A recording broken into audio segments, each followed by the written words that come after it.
Alors bonjour, bonjour, bonjour. C'est la suite de la première vidéo que Facebook a coupée. On n'a même pas fait 2 minutes et puis ils ont coupé. Donc je reviens avec la suite.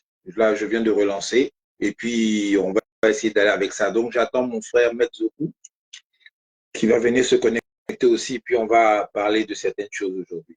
Parce qu'il y a le débat intellectuel que nous faisons sur les réseaux sociaux. Et puis maintenant, non, il y a un débat normalement naturel qui doit se faire aussi pour expliquer les choses les plus simples. Vous comprenez?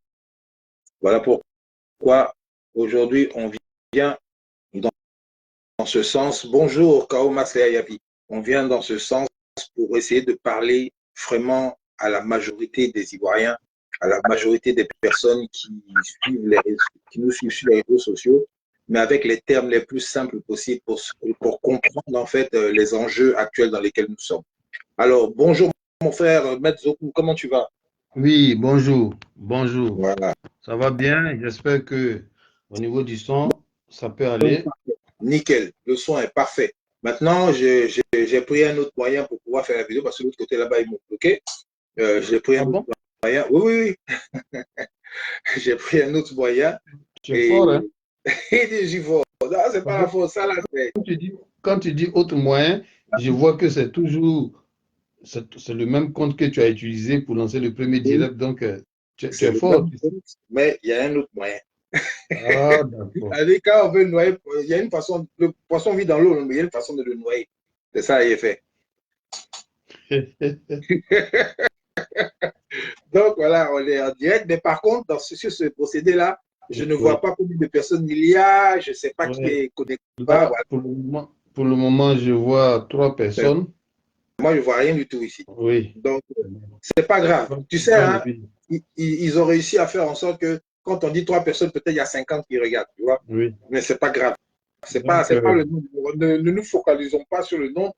On n'a oui. qu'à se focaliser sur le message qu'on va envoyer aujourd'hui. Francine Ake, bonjour, bonjour, bonjour à la maman. Comment tu vas depuis ta position? Donc, aujourd'hui, avec mon frère Zokou Malaki, on a décidé de venir vous parler parce que déjà, le père de la nation ou pas, Gbagbo Laurent, a parlé hier. Il a envoyé des messages forts, des messages cryptés, des messages décryptés, des, des paroles très fortes qui ont mis à nu, la fausseté, la roublardise de beaucoup de personnes.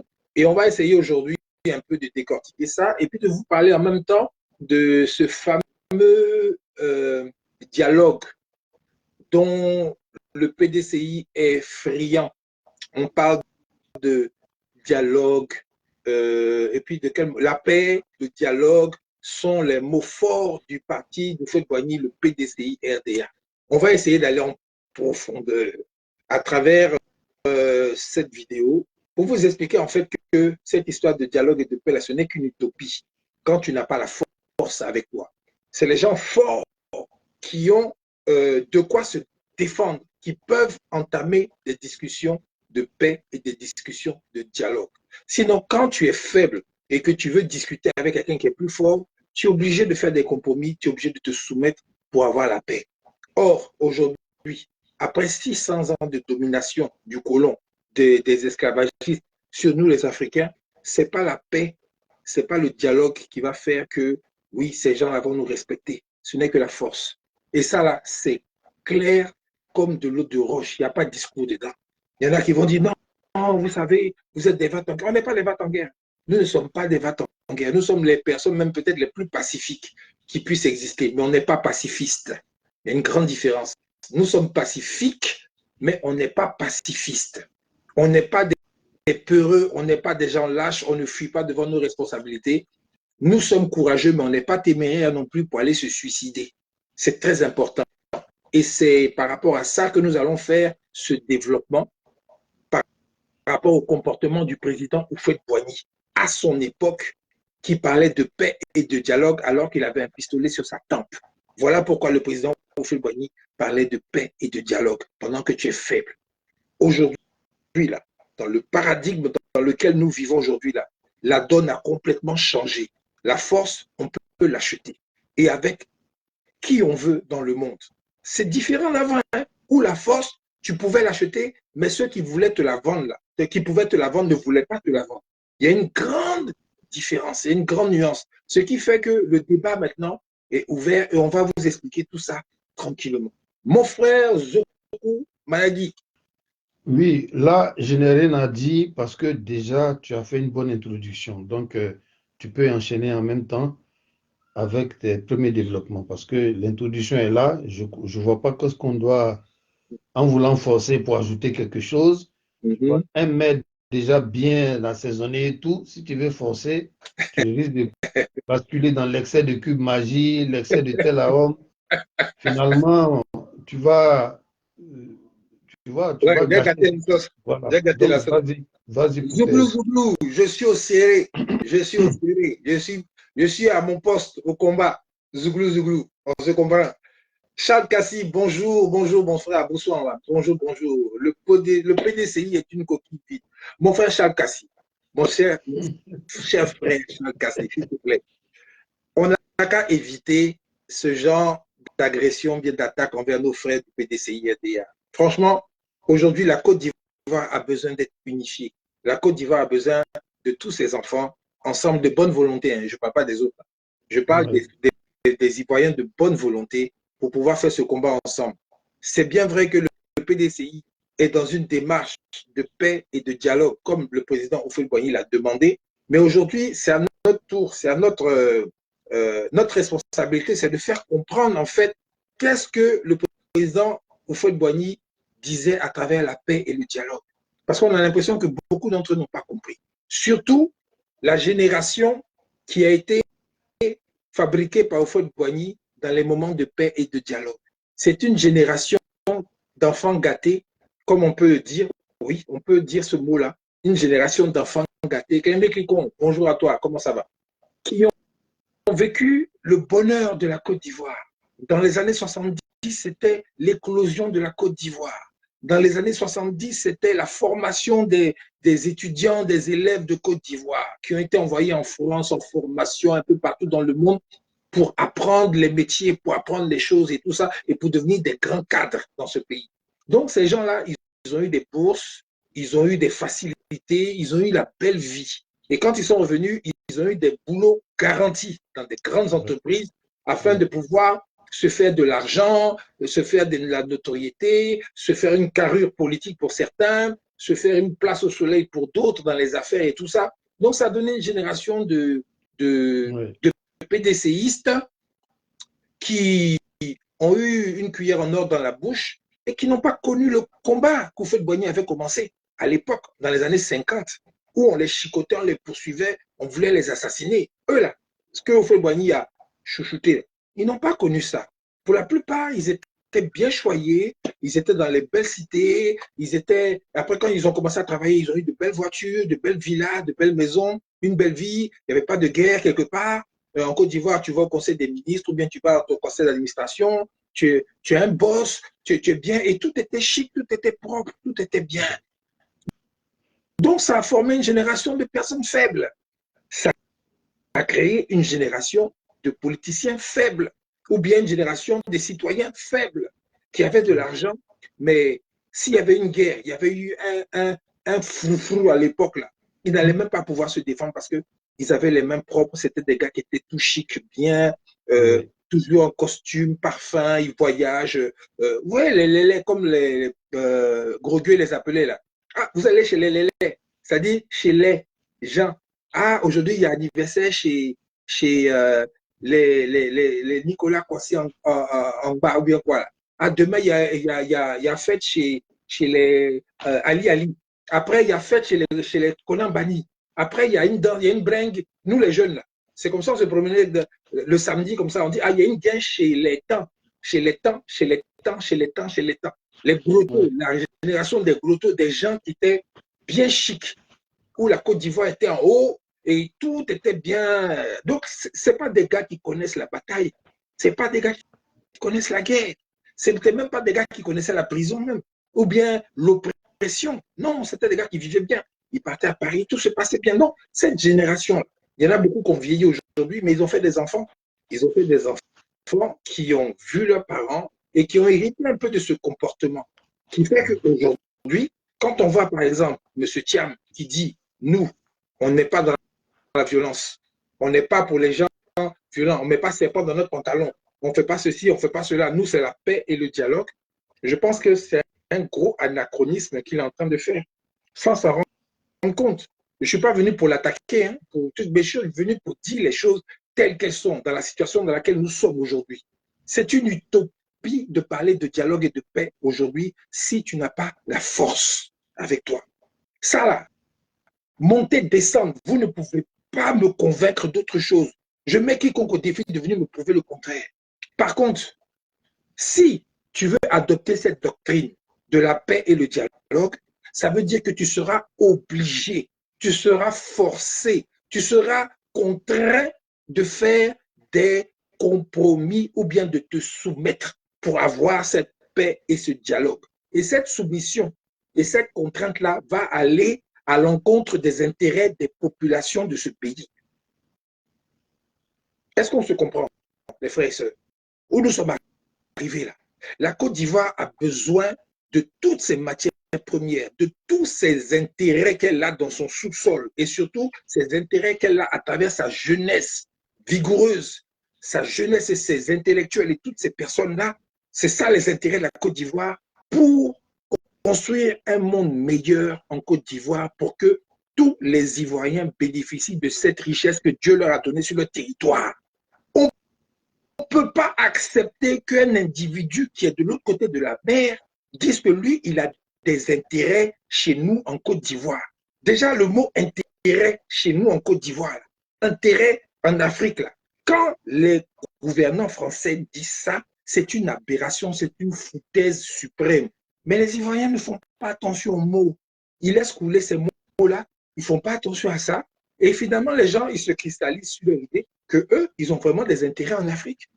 Est-ce qu'une fois, quelqu'un qui suit cette vidéo a entendu une seule fois sur un plateau de télévision, les politiciens français disent que nous, nos intérêts aux États-Unis, nos intérêts en Australie, nos intérêts en Italie, nos intérêts en Chine, nos intérêts, je ne sais pas moi, en Russie, je ne parle pas de ça comme ça, hein, de la même façon dont ils disent notre précaré en Afrique, nos intérêts en Afrique. Ah non, on doit défendre nos intérêts en Afrique. Les gars ne parlent jamais de ça. Hein. Mais par contre, quand il s'agit de l'Afrique, là, ils ont des intérêts. On entend sur tous les plateaux nos intérêts en Afrique, nos intérêts en Afrique. De quel intérêt on parle? Franchement, on n'a qu'à dire.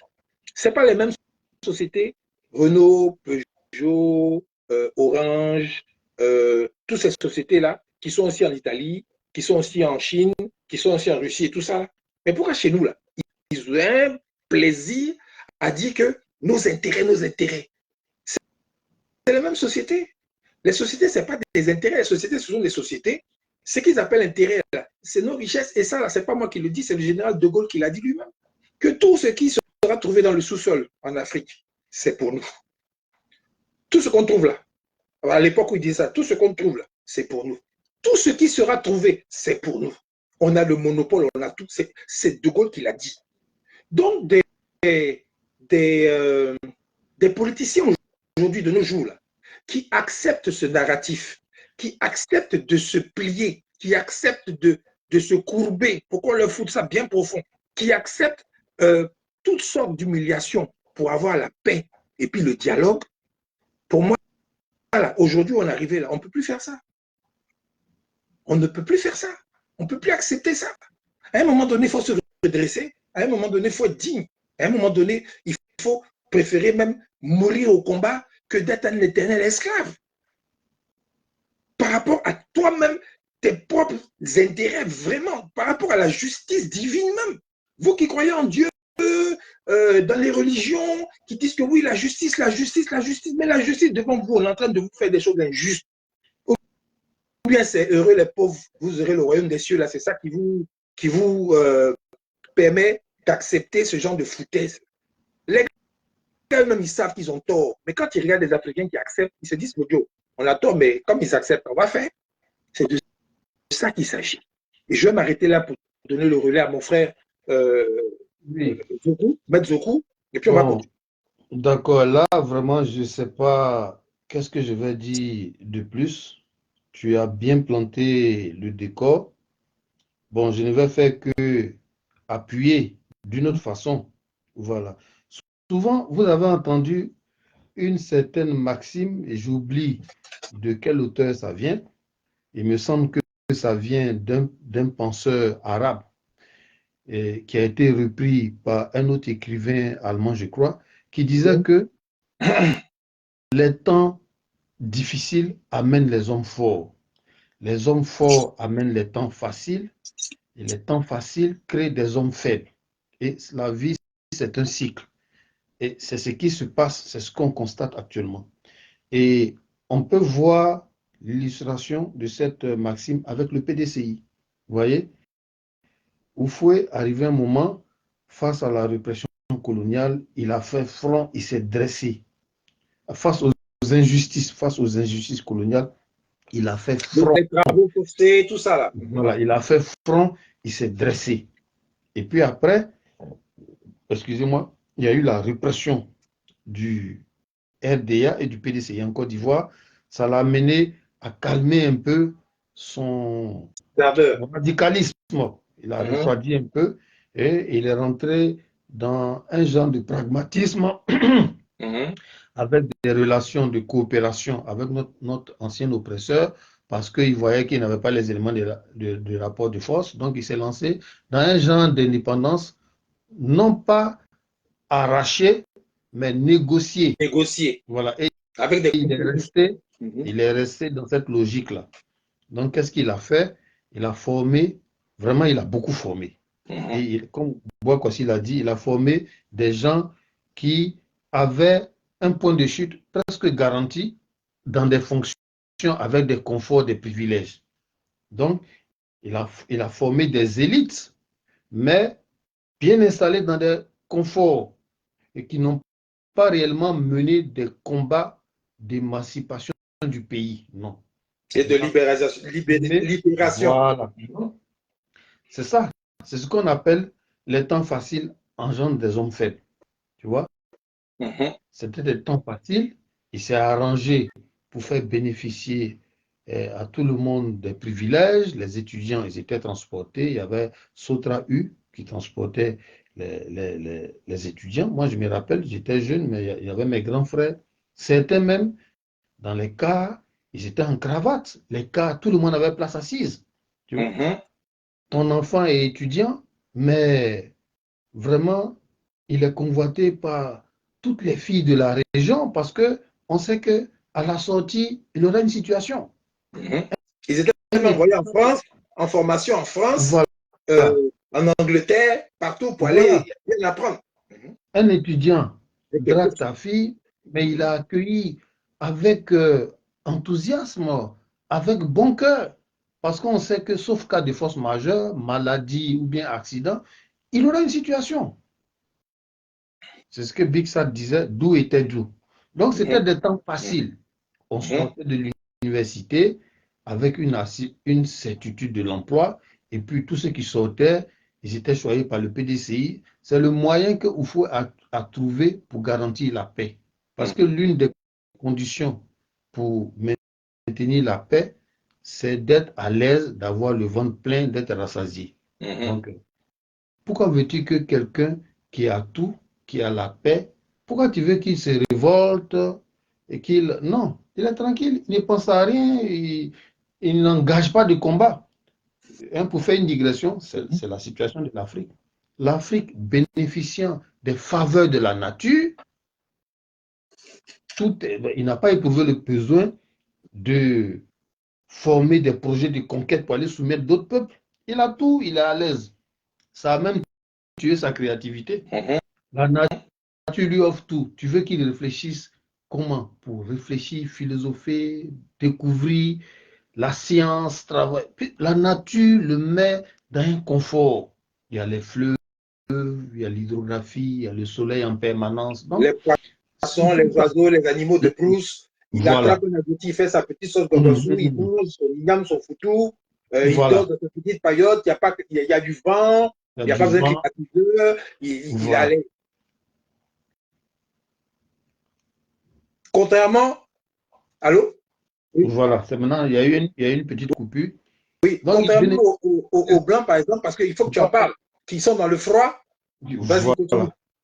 Donc, c'est ça. L'Africain étant dans le confort de la nature, les fleuves, les terres fertiles, les terres faciles, tout pour sa demeure, il n'a qu'à prendre la terre battue, il se fait une habitation, tout, il n'y a pas de problème de chômage, il n'y a pas de problème de délinquance. Tout. Donc, il ne pense pas à chercher à comprendre, à chercher à avoir la connaissance, à comprendre la nature, à créer. Non, il crée tout juste les outils sommaires pour cultiver et puis pour faire sa chasse, ça lui suffit. Alors que le blanc, qui est soumis à la neige, simplement la neige, s'il n'a pas trouvé un moyen pour se réchauffer, il va mourir de froid. S'il n'a pas trouvé un moyen pour créer un habit qui supporte le froid, il est mort. S'il n'a pas trouvé un moyen pour conserver la nourriture, s'il n'a pas trouvé un moyen pour rationaliser et pour planifier, parce que si la neige vient et que la neige fait 3 mois, c'est 3 mois d'interdiction des récoltes. Donc, tu es obligé de faire tourner ton cerveau pour planifier un système, de faire un planning des réserves alimentaires, ainsi de suite.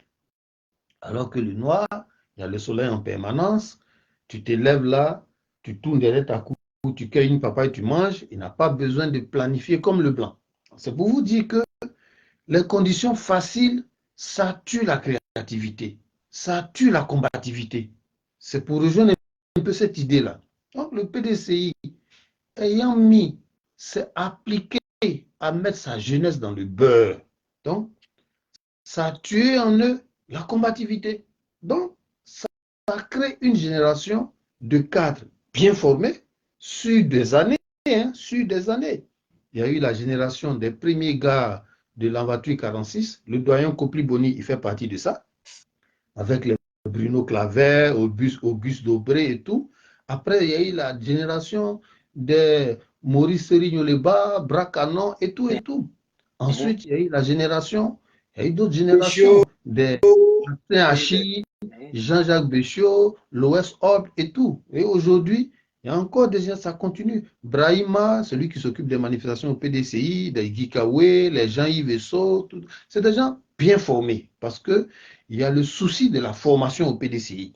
Voilà. Mais comme c'est des gens, depuis les sections d'étudiants et d'élèves du MEICI, on leur a toujours donné du confort. On les a toujours mis dans des conforts. Donc, l'habitude du confort, ça tue un peu la combativité. Donc, dans cette jeunesse-là, c'est une poignée qui vraiment ont, si tu veux, en eux-mêmes des dispositions à, à, à refuser l'injustice, qui ont un esprit un peu révolutionnaire. C'est ceux-là qui se sont détachés. Ils ont aussi bénéficié des bourses, mais ils ont un peu des pulsions révolutionnaires. C'est des indignés, c'est des gens vraiment marqués par le combat contre l'injustice. C'est eux-là qui se sont détachés pour créer maintenant une nouvelle race les Jenny d'Ivoiriens. Kobena, les Jenny Kobena, les Voilà. premiers Avec, militants du EDR. voilà. Avec comme tête de pont les Babo, les Laurent Akoum, les Abou Draman, les Jenny Kobena, voilà.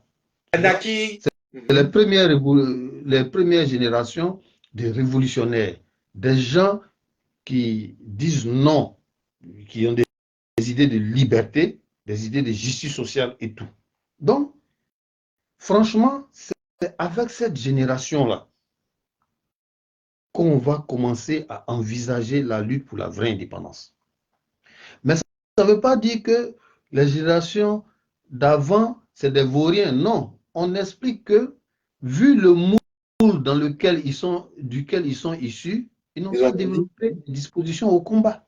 Ils n'ont pas développé ces dispositions. Alors qu'aujourd'hui, c'est un tout autre esprit, c'est avec un tout autre esprit qu'on va aborder le futur de la Côte d'Ivoire et de l'Afrique. C'est un tout autre esprit. Ce n'est pas l'esprit PDCI, l'esprit oufouettis des années 70-80. Ce n'est pas avec ça qu'on va maintenant aborder l'avenir du pays. Parce que Oufoué, vu les réalités, vu le rapport de force, il s'est dit que quoi? Je vais mener une politique de coopération et de collaboration avec le colon et je vais prendre mon argent pour former au maximum. Donc la Côte d'Ivoire était reconnue comme le pays qui consacrait la plus grosse partie de son budget. Sur le plan mondial, hein, ça n'a jamais été démenti, la plus grosse partie de son budget à la formation, aux internats, aux écoles d'élite, aux écoles vraiment de formation des cadres, des ingénieurs, l'INSET, les lycées scientifiques, l'NSTP, l'ENSA, tout. Donc la Côte d'Ivoire a mis beaucoup, une bonne partie de son budget dans la formation. Dans l'idée que c'est ceux-là vraiment. Je prends le combat demain. C'est ceux-là qui vont prendre le combat demain. Je ne sais pas comment on va couper. Non, ne coupe pas. Laisse passer, sinon ça risque de couper le volume chez toi. Comme c'est un autre appareil, j'ai coupé. Ah, d'accord, c'est bon, ok. Voilà. Donc, je disais que, qu'est-ce que je disais? Voilà. Tu disais que. Oufoué, comme il a vu que le rapport de force ne l'arrange pas, sans doute il s'est dit, bon, je vais aller doucement. Mais je vais former des enfants qui seront outillés. Voilà. Ceux-là, c'est ceux-là qui vont discuter d'égal à égal. Voilà. Parce que ces gens-là, ils nous tiennent, c'est vrai, il y a la force, mais par le niveau de leurs compétences intellectuelles. Qu'est-ce qu'on veut dire par là?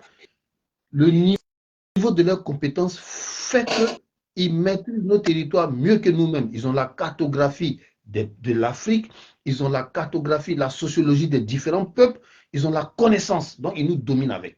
C'est-à-dire nous-mêmes qui sommes africains, on ne sait pas comment vivre, nous qui sommes en Afrique de l'Ouest, on n'a pas les instruments scientifiques pour avoir la connaissance des peuples d'Afrique de l'Est et la connaissance du monde en général. Alors que eux, ils ont cette connaissance-là.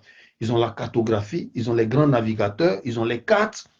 Donc, ça leur permet de connaître le monde, de maîtriser. Donc, ils savent, ils connaissent la sociologie, et les peuplades. Donc, ils savent comment, quand tu connais bien, tu localises ton adversaire, tu localises sa condition géographique, mais tu as les moyens de le vaincre militairement.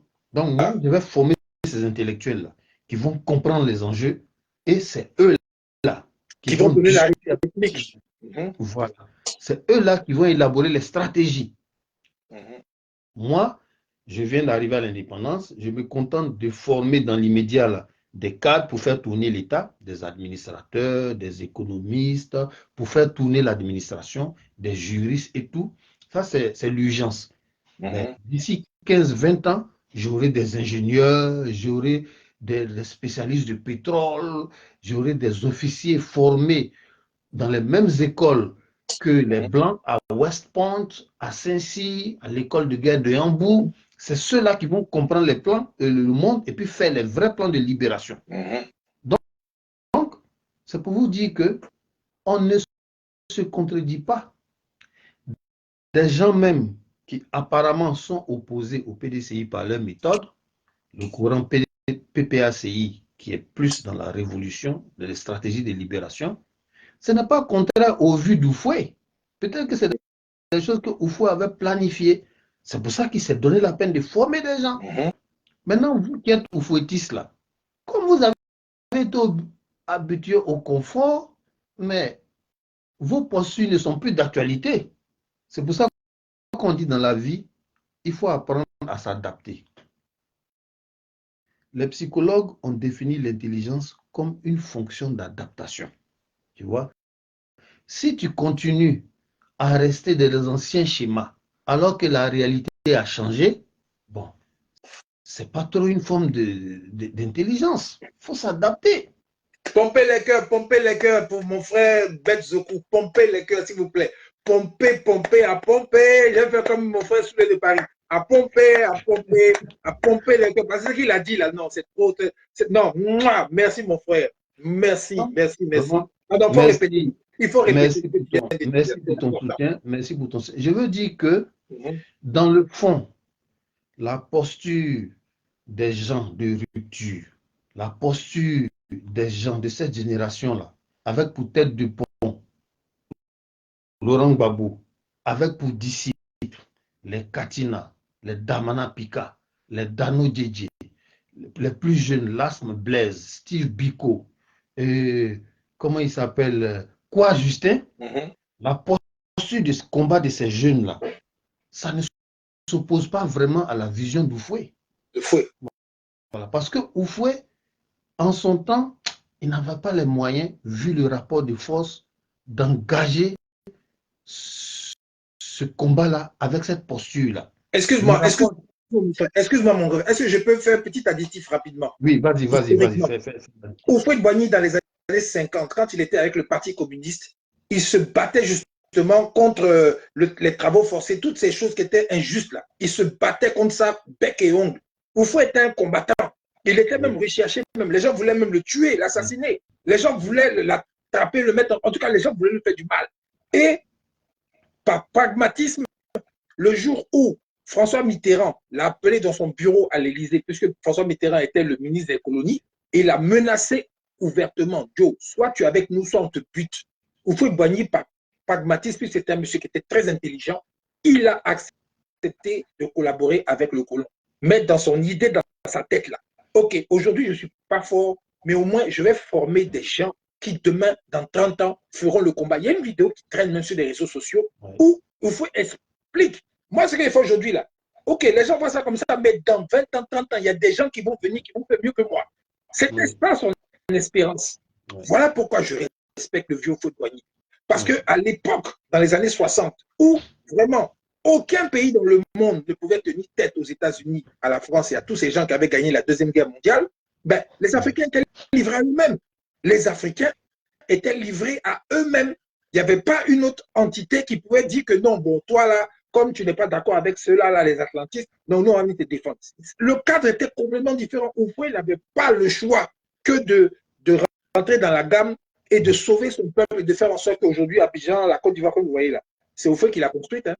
Il n'y a pas un président après Houphouët qui a fait plus que ce qu'Houphouët a fait. Les gens, les Ivoiriens, nous voient avec Ouattara Draman qui disent que oui, ils sont des bâtisseurs, ceci, cela, c'est du pipeau. Hein. Fait 3 échangeurs, 2 ponts là. Ça ne veut pas dire que ça a construit la Riviera, ça a construit le quartier de Cocody, ça a construit le quartier du Plateau, ça a construit quelque chose aussi balèze quelque part dans la Côte d'Ivoire. Les gens, c'est du pipeau ce qu'ils racontent. Venir ajouter des petites infrastructures là, ça n'égale pas Houphouët-Boigny. Aucun n'a égalé les constructions d'Houphouët-Boigny. Aucun, il n'y a aucun. Depuis même Gbagbo, aucun n'a égalé les constructions d'Houphouët-Boigny. C'est le président Gbagbo qui a commencé quand il est venu, il a dit, je vais décentraliser. Je vais envoyer la capitale à Yamoussoukro, où il a commencé à construire le palais des députés, il a commencé à construire l'Assemblée nationale et puis les gens l'ont attaqué.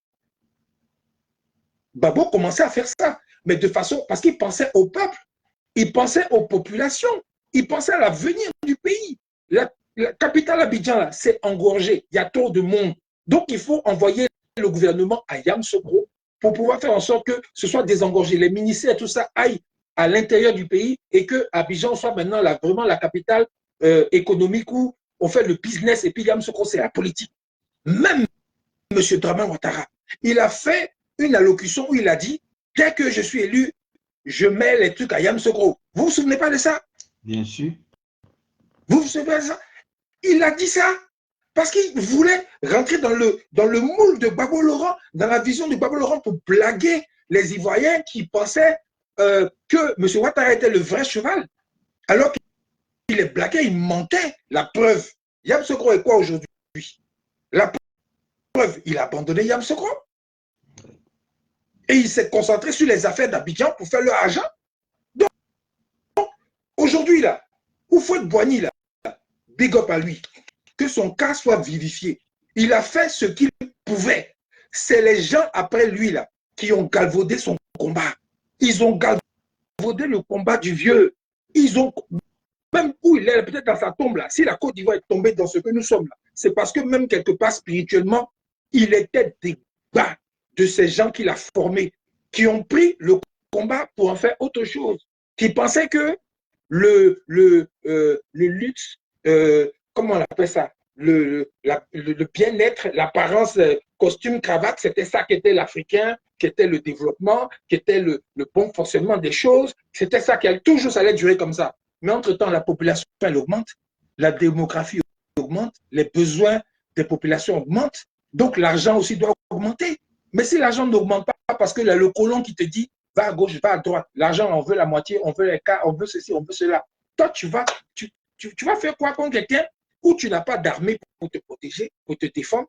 Mais le jour où tu essaies de dire non, je ne suis pas d'accord, voilà l'histoire du président Gbagbo Laurent. Il a dit je ne suis pas d'accord, non. Voilà ce qui lui est arrivé. Ils ont envoyé la force licorne, ils ont envoyé des trucs, ils ont pris un peu plus d'armes, 43e Bima, ils sont sortis un matin et puis ils ont fait la loi au pays. Parce que toi-même, tu n'as pas d'armée pour pouvoir rivaliser avec lui. Et il est malin, le colon. Quand il te dit que lui, c'est lui qui te vend, il a l'exclusivité de te vendre les armes. Et il te vend ce qu'il veut. Et il te donne des trucs pourris, des faux trucs qui ne peuvent rien faire contre lui, son petit contingent qu'il a mis à l'aéroport de Côte d'Ivoire, qu'on appelle le 43e Bima. Un petit contingent, hein, de combien de soldats là? Lui, il mettrait toute une armée d'un pays. Et puis ça ne dit rien aux gens du PDC.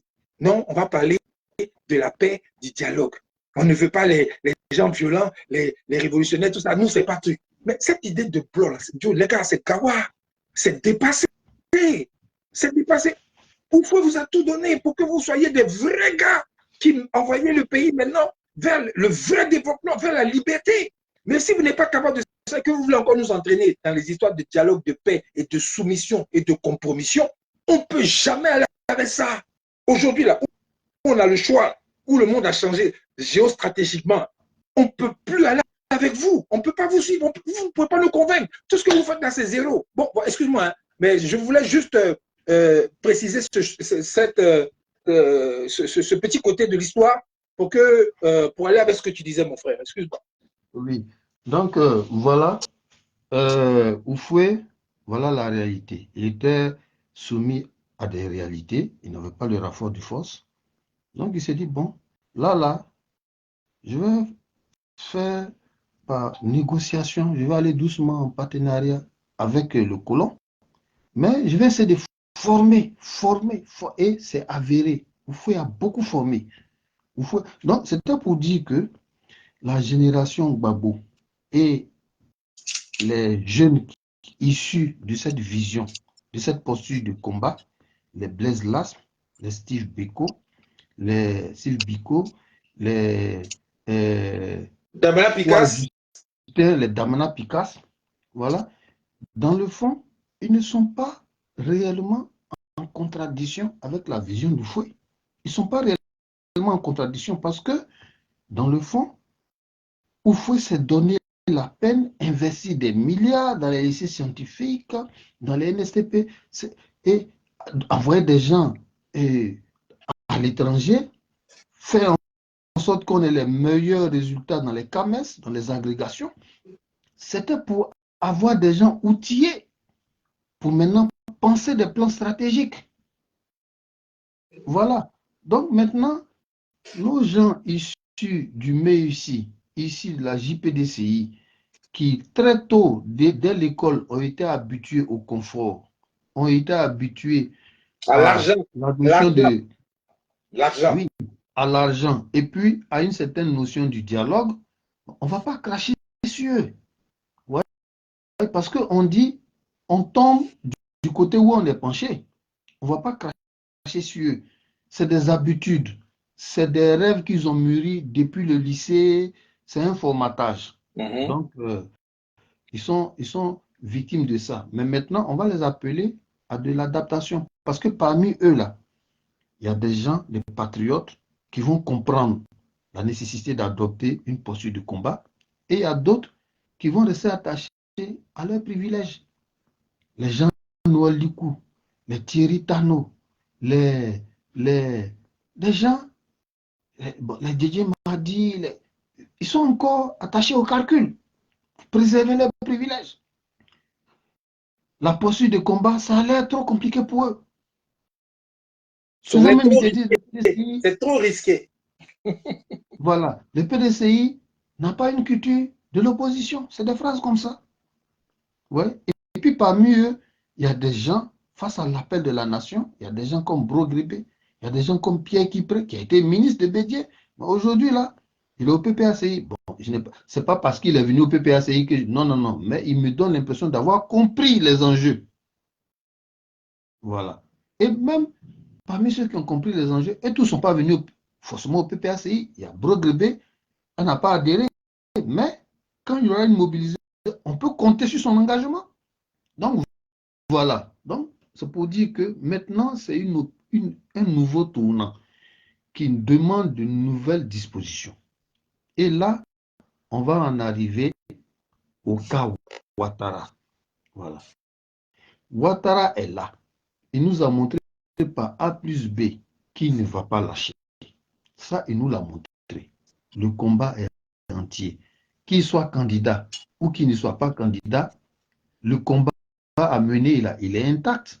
Parce que même si Ouattara, il te dit qu'il n'est pas candidat, toi, tu es sûr que le système va s'arrêter de tourner et va fonctionner avec un autre pion. Non, on a un système à combattre. Donc, là, tous ceux qui font des plans qui consistent simplement à augmenter les gens qui sont sur la liste électorale pour que la population électorale soit dans les standards internationaux et qui disent qu'après, inscrivez-vous seulement, Tiam va user de ses relations pour faire appliquer le résultat des votes. Tous ceux qui se contentent de cette approche-là pour être convaincus, mais moi, ils risquent de faire une erreur de naïveté. La même erreur que 2015 à l'appel de Taoukro. Voilà. Même erreur. Le monsieur là, il vous a montré qu'il ne recule devant rien. Même tout ce qui est horrible et criminel, il ne recule devant rien. Sur le plan de la loi, il nous a montré que la loi, ça ne l'intéresse pas. C'est la propagande dans les médias, c'est tout. Mais regardez les déguerpissements. Combien de fois Pucherik Balé est venu à Salé Timoko, ils ont démontré que la procédure est illégale, que la loi même de la Côte d'Ivoire dit qu'on ne peut pas déguerpir des gens sans les dédommager. Tous les déguerpissements là, donnez-moi un seul exemple où il y a eu dédommagement préalable avant déguerpissement. Ils finissent de déguerpir et puis ils font des formes approximatives de dédommagement où les vrais déguerpis ne se reconnaissent pas dans la liste. Voilà, donc je dis que c'est un exemple pour dire que Ouattara, il s'en fout de la loi. Regardez comme le président Gbagbo l'a dit hier. Comme le président Gbagbo l'a dit hier. Voilà, regardez par exemple le procès de Gbagbo. Interrogez tous ceux qui ont fait du droit, procès pénal. Je n'ai pas dit civil. Procès pénal, ça ne se fait jamais sans la présence de lui que vous accusez. Ils n'ont pas mené de convocation, mais ils ont fait un procès pénal et puis ils l'ont condamné. Par contumace, alors que la loi dit qu'on juge par contumace quand on ne sait pas où l'accusé se trouve. Alors que le gouvernement de Ouattara savait très bien que le président Gbagbo était enfermé à la haie. Il n'a pas reçu de convocation à la haie pour dire que bien. Voilà. Donc, ils ont fait une condamnation par tricherie de façon illégitime, illégale. Et c'est les juges qui ont fait ça là. Ils seront redevables devant la loi demain. Enfin, il ne faut pas croire que les choses passent comme ça, puis les gens vont laisser. On ne laisse plus tout ça là. Il faut rendre des comptes. C'est très important. Ils savent très bien, mais ça ne les intéresse pas. La loi même, ça... non, ils n'ont rien à foutre avec. C'est-à-dire, même leur image, ça ne les intéresse pas. Donc, je veux dire qu'on est en face d'un individu comme ça. Ses propres ministres sont venus jurer devant les journalistes. Je me rappelle, Africa 24, Bakongo, et même le ministre de la Justice, là, j'ai oublié son nom, Sansan Kambiré. Voilà. Ils sont venus jurer la main sur le cœur que la loi, c'est même pas possible. L'autre a dit même subodorer qui va se présenter, c'est-à-dire soupçonner, ça n'a même pas lieu d'être. Tu parles de la candidature de Ouattara à troisième mandat? Oui. Bakongo avait dit non, c'est pas. Le journaliste lui a dit, vous êtes sûr? Il dit non, mais où il va passer? Mais après, ils ne se sont même pas gênés pour dire que je suis juriste, mais Ouattara connaît la loi mieux que moi. Donc, c'est des gens face à quelqu'un qui est prêt à recourir à tous les procédés malhonnêtes, criminels, odieux. Toi, tu continues à compter sur tes relations, à compter sur le dialogue. C'est dangereux, tu vas te faire surprendre. Excuse-moi, mon frère. je veux vraiment ajouter un additif par rapport à ce que tu viens de dire, avec un exemple très criant. Oui. Vous vous souvenez en 2020, quand Ouattara Draman voulait violer la Constitution encore pour se présenter pour un troisième mandat, et le président Bédié maintenant a dit non, ça suffit, il a tapé du poing sur la table. Le président Bédié, je dis bien le président Henri Konan Bédié, qui a accepté en 2010 de laisser sa deuxième place à M. Ouattara. Il a accepté ça pour laisser une chance à M. Ouattara parce qu'il s'est dit, bon, c'est pas grave, je peux prendre le pouvoir plus tard. Donc, par calcul politique, il a laissé sa place à M. Ouattara, qui était en effet troisième, mais c'était Bédié qui était deuxième. Beaucoup de gens aussi n'en parlent pas. Et Ouattara a eu le pouvoir grâce au bombardement, à la vitrification de Sarkozy sur Gbagbo. Il passe, il fait ses 5 ans. 2015, il y a l'appel de Daoukro où Bédié encore, Henri Konan Bédié avec le PDCI, fait avaler la couleuvre à beaucoup de partisans du PDCI qui n'étaient pas d'accord. Parce que ça aussi, il faut qu'on le dise. Il y a plein de PDCistes qui n'étaient pas d'accord avec cette histoire d'appel de Daoukro là. Mais ils ont avalé la couleuvre parce que le président Bédié leur a demandé de faire ce sacrifice. Les gars, la Constitution dit qu'il doit faire que 2 mandats. Donc, il ne peut pas faire un troisième mandat. Et Ouattara lui-même, il a dit aux gens, non, bon, c'est le dernier mandat, laissez-moi finir. Et puis, voilà. Or, entre-temps, Ouattara qui est fourbe, qui est menteur, qui n'est pas légal, qui est illégitime, qui est faux, sachant dans sa tête qu'il connaissait son plan, commence maintenant à changer la tête de l'armée. Si vous vous souvenez bien, dans un ordre chronologique, c'est là que tous les gars là ont commencé à être nommés généraux et tout ça dans l'armée, les shérifs, Ousmane et consorts. Il a commencé à en faire en sorte que la force militaire soit avec lui, parce qu'il connaissait son plan de 2020. Et il a trouvé un mouton de sacrifice à la personne du ministre Gon Coulibaly pour pouvoir, dans tout le RDL, il n'y avait pas quelqu'un qui était en meilleure santé que Gon Coulibaly et capable de les mêmes facultés intellectuelles pour faire la place. Non, c'est quelqu'un qui était fragile, qui peut clamser à tout moment par rapport à une pression, quelque chose, qui met, parce qu'ils savent très bien et ils savaient très bien que le monsieur allait clamser d'un moment à l'autre. Et ça ne l'a pas loupé. Le monsieur est mort. Ouattara prend ça comme prétexte, alors qu'il a juré sur tous les taux, sur tous les dieux, que machin truc, il n'allait pas se présenter et c'était impossible. Ou mon frère a dit, Bakongo a dit, c'est pas possible, c'est pas possible, c'est pas possible. Ils viennent encore violer la Constitution aux yeux du PDCI-RDA. Ils viennent violer la Constitution et c'est passé crème. Maintenant, Bédié qui tape du poing sur la table pour dire non, ça suffit en 2020, qu'est-ce qu'ils font? Ils vont jusqu'à séquestrer le président Henri Konan Bédié dans sa maison. Est-ce que vous prenez conscience de ça? Ça dit que on a l'impression que, je ne sais pas quoi, dans notre histoire de Côte d'Ivoire, Houphouët-Boigny n'a pas fait ça à quelqu'un. Guéhi, il n'a pas fait ça à quelqu'un. Le président Gbagbo n'a pas fait ça à quelqu'un. C'est Ouattara seul qui se lève et qui envoie des barbouzes entourer la maison du président Bédié, faire un blocus, l'empêcher de... Attends, moi j'appelle ça une tentative de meurtre. C'est une tentative de meurtre, mais les gens ont peur de dire. C'est une tentative, parce que le président Bédié, là, il avait un certain âge.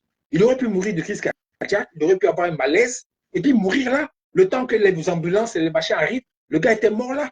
C'était une tentative de meurtre, mais on appelle ça les crimes doux, les crimes doux, les crimes, tu vois, non, indirects. Ça veut dire que, toi, je sais que tu as la tension, mais je sais que tu es cardiaque, je te mets en prison, et puis, mais je ne te donne pas de médicaments. Ouais. 2 jours, 3 jours, voilà, tu es mort. Ah, il est mort naturellement. Hein.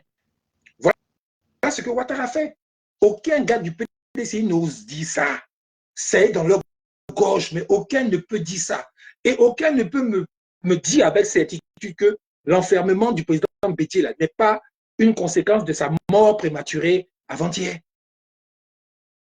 Qui peut me certifier que ce n'est pas ça? Mais qui au PDCI a osé ouvrir sa bouche pour dire ça? Donc, devant vous, le gars vous montre qu'il s'en fout de la loi. Il s'en fout de notre constitution. Il s'en fout des Ivoiriens. Tout ce qui l'intéresse, c'est le jet de la Côte d'Ivoire et puis le pouvoir dessus sur la Côte d'Ivoire. C'est tout. Au service de ces patrons qui sont de l'autre côté de l'eau. Et les gars du PDCI aujourd'hui sont venus nous parler de paix. non, de dialogue. Vous allez dialoguer avec Ouattara, ça ou comment, et puis lui il va accepter ce dialogue-là, alors que vous n'avez rien comme force en face de lui.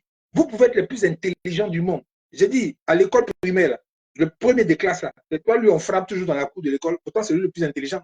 Mais c'est le dernier de la classe qui est musclé, là, qui le frappe. Et puis, ça ne va pas quelque part. Ou bien, mais c'est la même chose là. Ouattara, il est le dernier de la classe des politiciens de Côte d'Ivoire.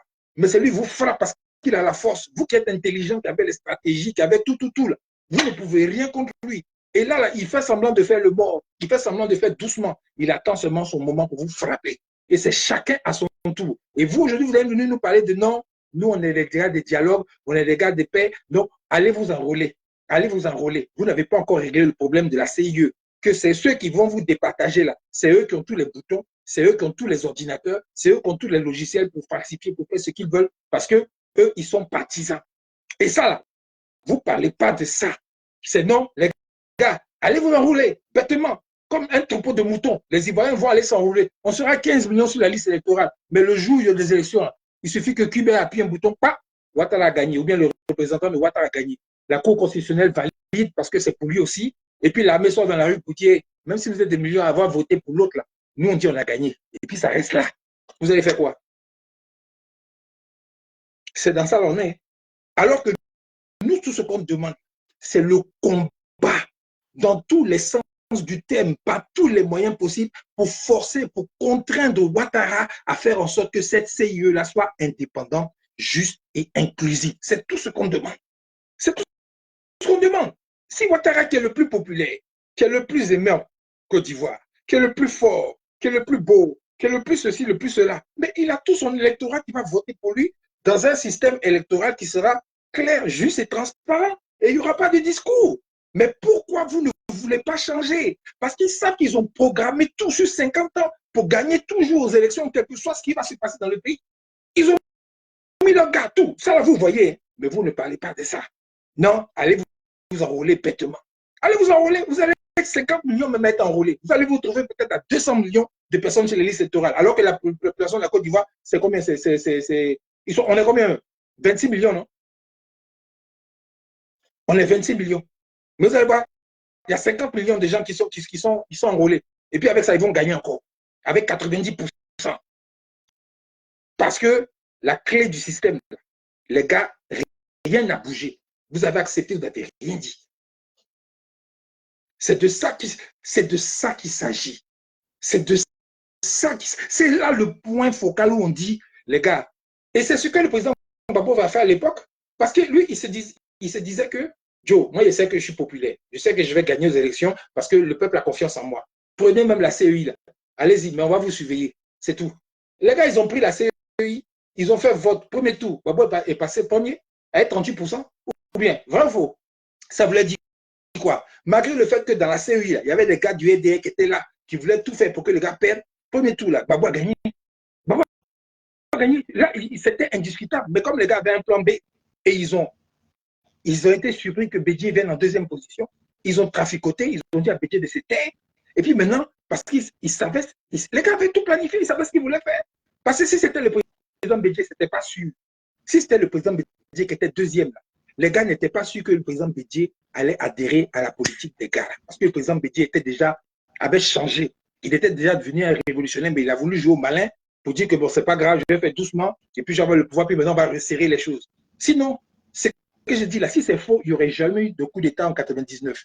Pourquoi les gens ont fait le coup d'État en 99? Parce que Bédié ne les arrangeait plus. Le président Bédié avait été rentré justement dans une position de combat où il avait fait un peu plus que Houphouët-Boigny en permettant à la Côte d'Ivoire d'avoir d'autres partenaires. Et ça n'a pas plu aux colons. Voilà pourquoi ils l'ont fait sauter Bédié. Mais ça, les gens du PDC, je ne sais pas s'il y en a qui ont compris ou bien qui ont vu le combat du président Bédié aussi à son niveau. Non! Les gars n'ont pas vu ça. Et aujourd'hui, en 2024, là, pour 2025, vous allez venir encore avec votre rhétorique de non, la paix, le dialogue, avec des gens sans foi ni loi qui ne respectent rien. Vous êtes sûr et certain. C'est comme si vous allez en prison essayer de raisonner un tueur à gages, un tueur en série, un gars qui est paramétré pour faire le mal. Vous voulez discuter avec lui pour dire non, quand tu as sorti là, vraiment, il faut être gentil, il ne faut pas toucher aux gens, il ne faut pas faire de mal. Et puis il va te dire oui, j'ai compris. Quand il sort, il va continuer de faire ce qu'il a envie de faire. Mais quand il va sortir, puis il va voir qu'il y a les gendarmes, il y a la police, il y a tous les trucs qui le surveillent. Il dit, si je geste là, les gars vont me pas beaucoup ici. Donc, je préfère rester tranquille. Il faut la force pour que les gens te laissent tranquille. C'est de ça qu'il s'agit. Excuse-moi, mon frère. Vraiment, pardon, hein, je suis parti dans mon truc. Je te laisse continuer ce que tu disais. J'ai oublié ce que je. Bon, qu'est-ce que je disais? Ah, Euh, c'était pour dire que. mm-hmm. Où j'en étais même? Tu parlais de. Est-ce que quelqu'un peut nous rappeler? Excusez-moi, Je ne sais vraiment. plus. Hein. Attends, tu parlais du PDCI. Quelqu'un peut nous rappeler, s'il vous plaît, parce qu'on a nos gars qui nous écoutent aussi, ils peuvent nous dire où tu en étais. Oui, c'est vrai. Indiquez un peu en commentaire où on en est. Voilà, dites-nous, s'il vous plaît, parce que vraiment, je suis parti dans mes trucs là. Quand je suis passionné comme ça, là, il faut que ça sorte, sinon après j'oublie. Désolé, je vous demande pardon pour ça. Est-ce que quelqu'un peut nous rappeler rapidement les commentaires où mon frère en était? Une autre alternative, le moyen. Si tu regardes peut-être dans les commentaires, dans le fil d'actualité. Applauso. Bon, là, je mets là. Bon, écoutez, c'est pour dire que là où on est, globalement, bon, je ne sais plus où j'en étais, mais je vais, en fonction du thème, je vais essayer de, voilà. Là où on est en face de quelqu'un qui nous a porté les preuves, qu'il ne recule devant rien, même devant la saleté et le crime, il ne recule devant rien. C'est ce que tu disais. C'est ce que tu disais. Tu parlais de ça. Excuse-moi. C'est encore réaliste d'adopter des méthodes comme le dialogue au détriment d'une mobilisation populaire très forte. Est-ce que c'est encore réaliste? Tu vois, de passer par pour parler de négociation, tu vois, par rapport à une stratégie de mobilisation, de préparation et de mobilisation, de soulèvement. Vous voyez? Donc, si on se dit que augmentons les enrôlés et puis les contacts de Thiam vont faire le travail, il se peut qu'on soit désagréablement surpris. Parce que celui qui est là, il nous a montré qu'il ne recule pas. Et puis de deux, il bénéficie d'un petit avantage qu'on ne voit pas. Il est le seul qui accepte plus que les autres de servir d'instrument pour déstabiliser l'AES. Alors que ça tient beaucoup à la France. Avoir une main africaine dont elle peut se servir pour déstabiliser l'AES. Et Alassane est l'un des gens les plus disponibles pour accepter de se faire haïr. Je veux dire, les autres le font, mais pas avec le même engagement que lui. Et il y a des mal. On sait qu'il est français-africain, mais de temps en temps, il joue sur les deux tableaux, il organise des sommets panafricains. Et tu vois, quand tu prends Doumbouya, sa femme est française, on le soupçonne d'avoir des liens, mais même si il joue, il fait double jeu, mais tu vois, c'est d'une manière un peu subtile. Mais Ouattara est le seul qui, tête baissée, fonce pour détruire les autres. Donc, c'est une donnée importante. Il sait que lui, il promet plus à la France en termes d'engagement pour détruire l'AES. Alors que là, la France a besoin d'un pion africain pour détruire l'AES. Donc, Ouattara peut tabler là-dessus. Vous voyez? Parce que, je fais une parenthèse, il y a des gens qui pensent que Ouattara, il obéit aux injonctions de la France. C'est vrai, mais attention, ce n'est pas forcément vrai à 100%. Parce que quand vous écoutez des analystes comme Bandakani, quand vous écoutez des analystes comme d'autres personnes, ils disent que non, Ouattara n'est pas le jouet de la France à 100%. Lui-même, il prend des initiatives. Vous voyez? Lui-même, là, il prend des initiatives. Il paraît que le troisième mandat, la France, dans les faits, n'était pas forcément pour. Mais si il les met devant le fait accompli et il maîtrise la contestation, et à la suite de ça, il est là, il redistribue les mêmes contrats, mais les Français, eux, ça ne les gêne pas. Ça ne les gêne pas. Ils peuvent proposer un schéma où c'est quelqu'un d'autre que Ouattara, ils peuvent proposer ça. Mais si en définitive, Ouattara réussit à se maintenir il réussit à écraser la contestation, et puis il leur donne tous les contrats qu'ils veulent. Vous pensez qu'eux, ils ont le temps pour faire la morale à Ouattara? Non. Donc, c'est sur ça, Ouattara compte pour écraser de façon criminelle. Donc, je veux dire qu'il reste dangereux, il a une capacité de nuisance. Donc, face à ça, là, si toi, tu n'envisages rien d'autre que le carnet d'adresse, ça peut te jouer un tour. Et puis, c'est pas réaliste. Pourquoi je dis ça? Rappelez-vous, parce que, une parenthèse, l'analyse politique, là, ça fait beaucoup intervenir la mémoire. Quelqu'un, un bon analyste politique, c'est quelqu'un qui a la mémoire. Il peut rappeler les antécédents, les choses similaires qui se sont passées, et puis comment ça s'est déroulé. En fonction de ça, il se sert des enseignements là. Oui, il fait un comparatif. Voilà, pour savoir comment marcher et ce qu'il faut éviter. Et Shimon Peres, qui était connu comme un homme politique rodé, il disait toujours que pour, pour faire la politique, pour être lucide en politique, il faut avoir de la mémoire. Parce que la nature a l'habitude de reproduire les mêmes schémas. Et je continue dans la digression. Rappelez-vous la parole du roi Salomon. Moi, c'est l'un des passages dans la Bible qui m'a le plus marqué. Salomon a dit quoi? Il n'y a rien de nouveau sous le soleil. Les choses que l'on croit nouvelles, ça s'est déjà passé sous une autre forme, mais à une époque dont on n'a pas connaissance. L'humanité revit les mêmes choses. Donc, c'est très dangereux d'avoir la mémoire courte en politique. Je continue ma petite parenthèse pour dire que Choguel Maïga lui-même, il a dit que tout les hommes politiques africains devaient prendre du temps pour étudier l'histoire. Parce que quelqu'un, quelle que soit sa formation dans les écoles de Sciences Po, quel que soit son niveau, ses lectures, si il ne prend pas le temps pour connaître l'histoire, il s'expose à reproduire des erreurs évidentes qu'il aurait pu éviter. Parce que l'histoire nous apprend des choses qui se reproduisent. Donc, revenons à ce que je dis. Ceux qui comptent sur le carnet d'adresse, pourquoi ça peut leur coûter cher? Méfiez-vous des garanties que les Occidentaux vous donnent. C'est dangereux. Pourquoi? Un, même s'ils respectent ces garanties-là et qu'ils vous donnent le siège, ça vous coûte votre indépendance. Ça Votre liberté. Vous n'êtes pas sûr d'appliquer les mesures qui vont dans l'intérêt du peuple. Ça, c'est d'abord le premier inconvénient. Maintenant, le deuxième inconvénient, ils peuvent ne même pas respecter leurs paroles. Ça ne leur coûte rien. Pourquoi je dis ça?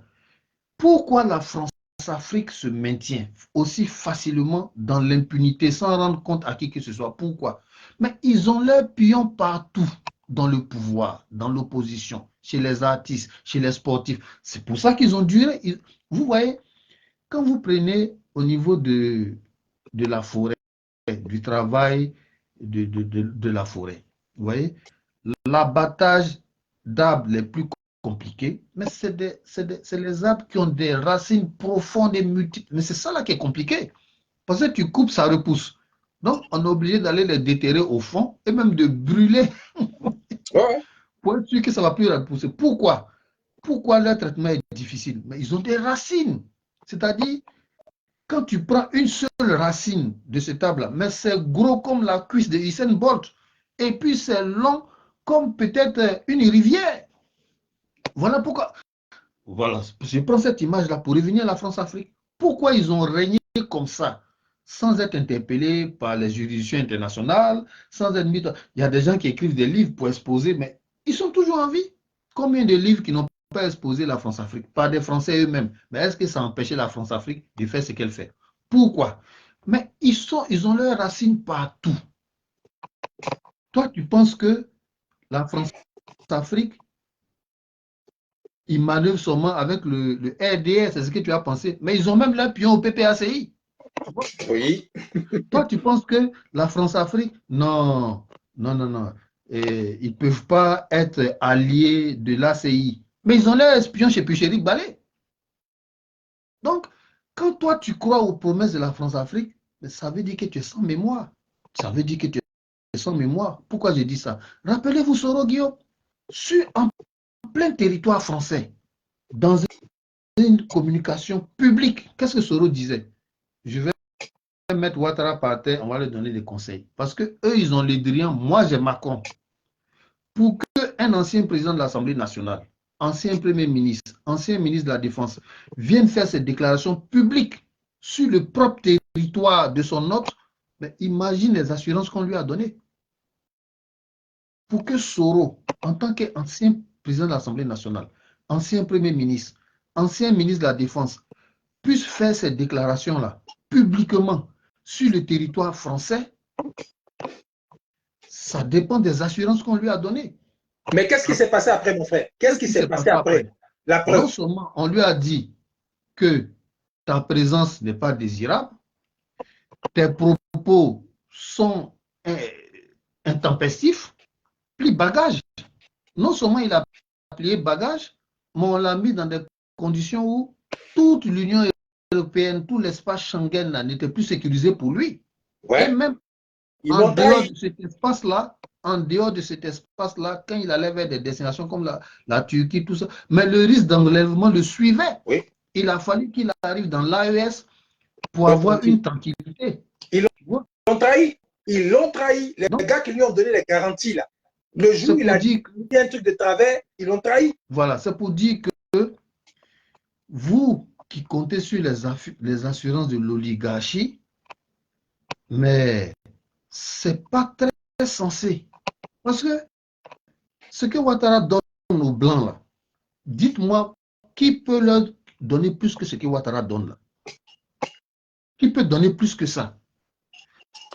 Non seulement il a donné les contrats à Bouygues et tout, mais en Guassou, il arrache les terres des gens, même village des gens, il les arrache pour encore donner ça aux sociétés qui vont construire.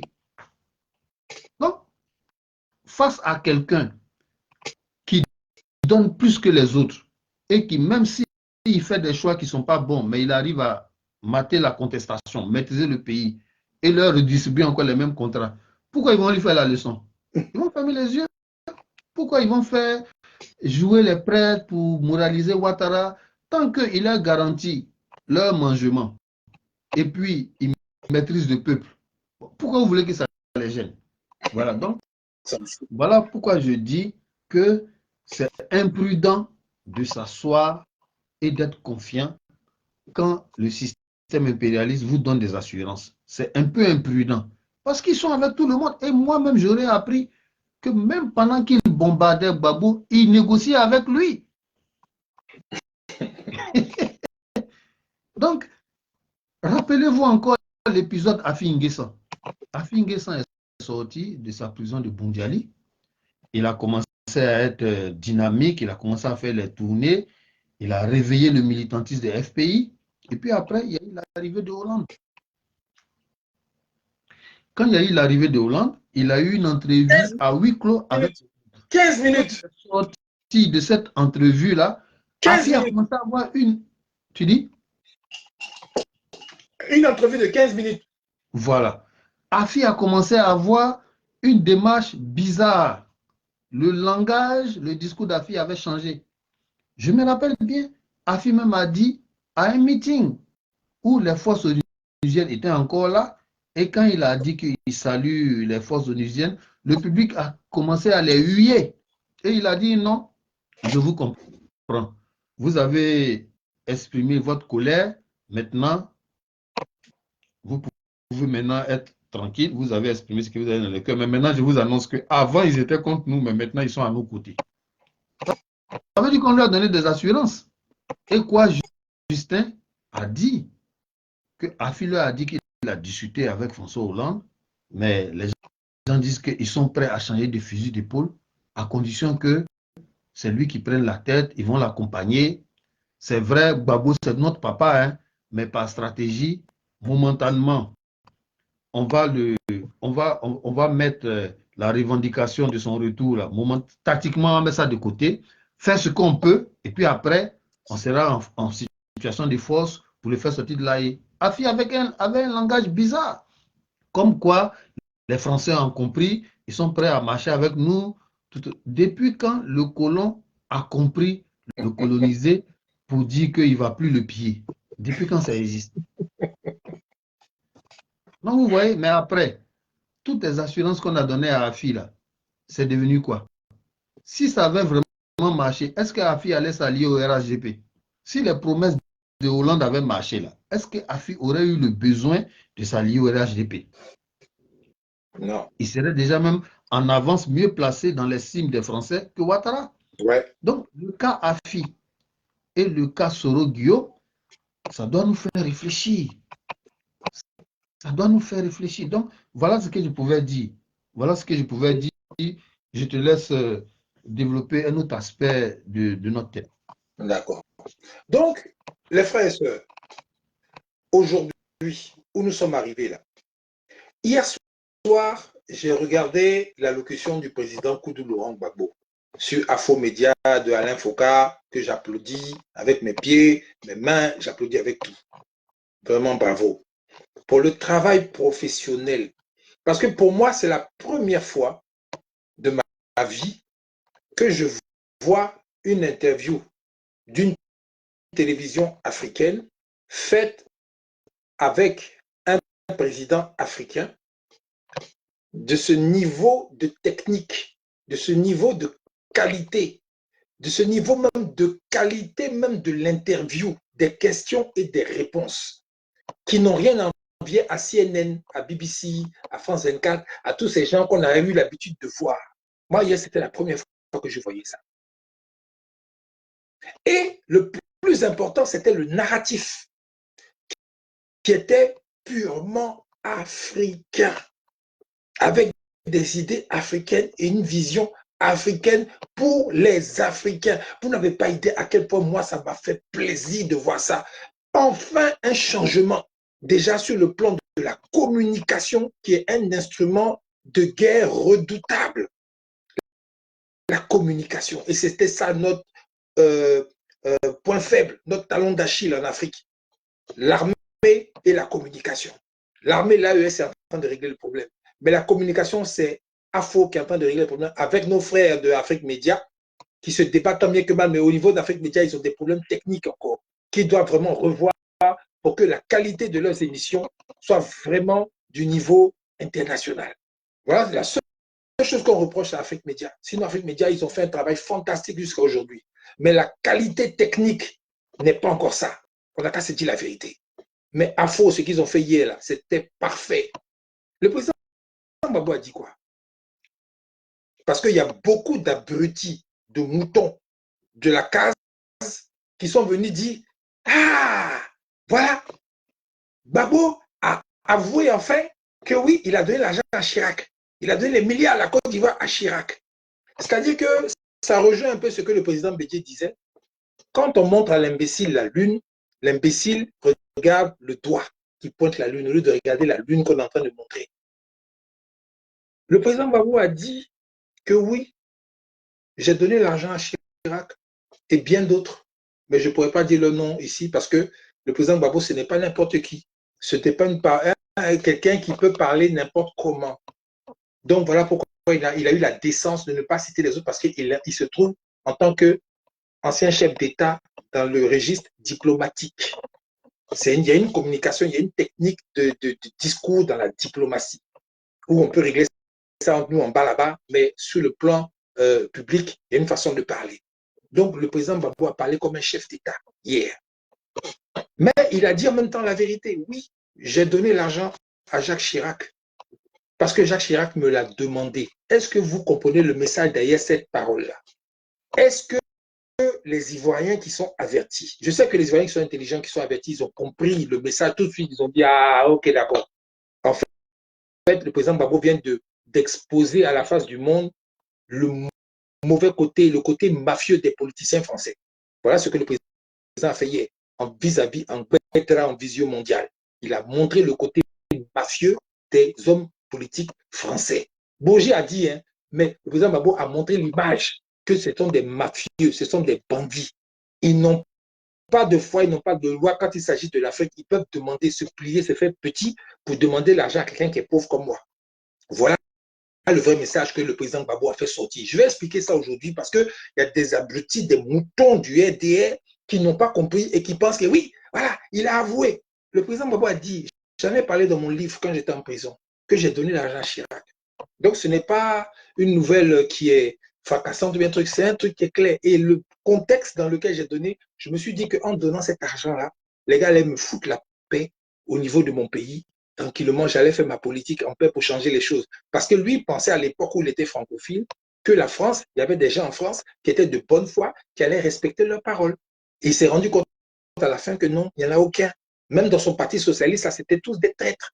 La preuve historique est là. Quand Hollande a dit que Gbagbo Laurent est infréquentable. Vous vous souvenez de ça? Donc le président Gbagbo a réglé ses comptes hier, mais de façon claire. Maintenant, ceux qui ne comprennent pas, bon, on s'en fout, on n'est pas leur babysitter, on n'est pas là pour refaire leur éducation, tant pis. Des fois, il faut avancer, même si les abrutis ne comprennent pas, c'est à la fin, ils vont suivre le train. Donc le président va montrer ça aux gens, que les politiciens français étaient les gars véreux. Après, maintenant, qu'est-ce qu'il dit? Que oui, j'ai été surpris que le président Chirac m'appelle pour me demander l'argent à moi.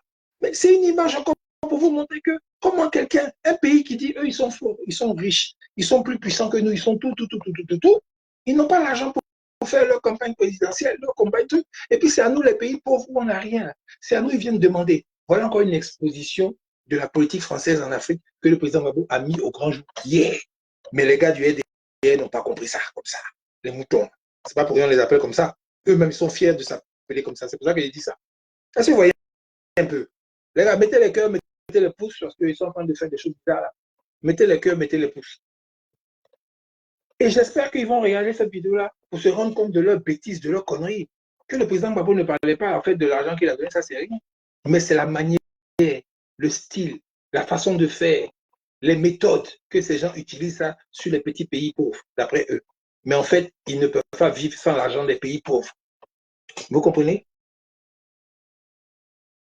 Vous comprenez? C'est de ça qu'il s'agit. Il y a le président Gbagbo, il a été magistral en ce qui concerne le combat dans lequel nous sommes aujourd'hui. Voilà pourquoi j'en parle.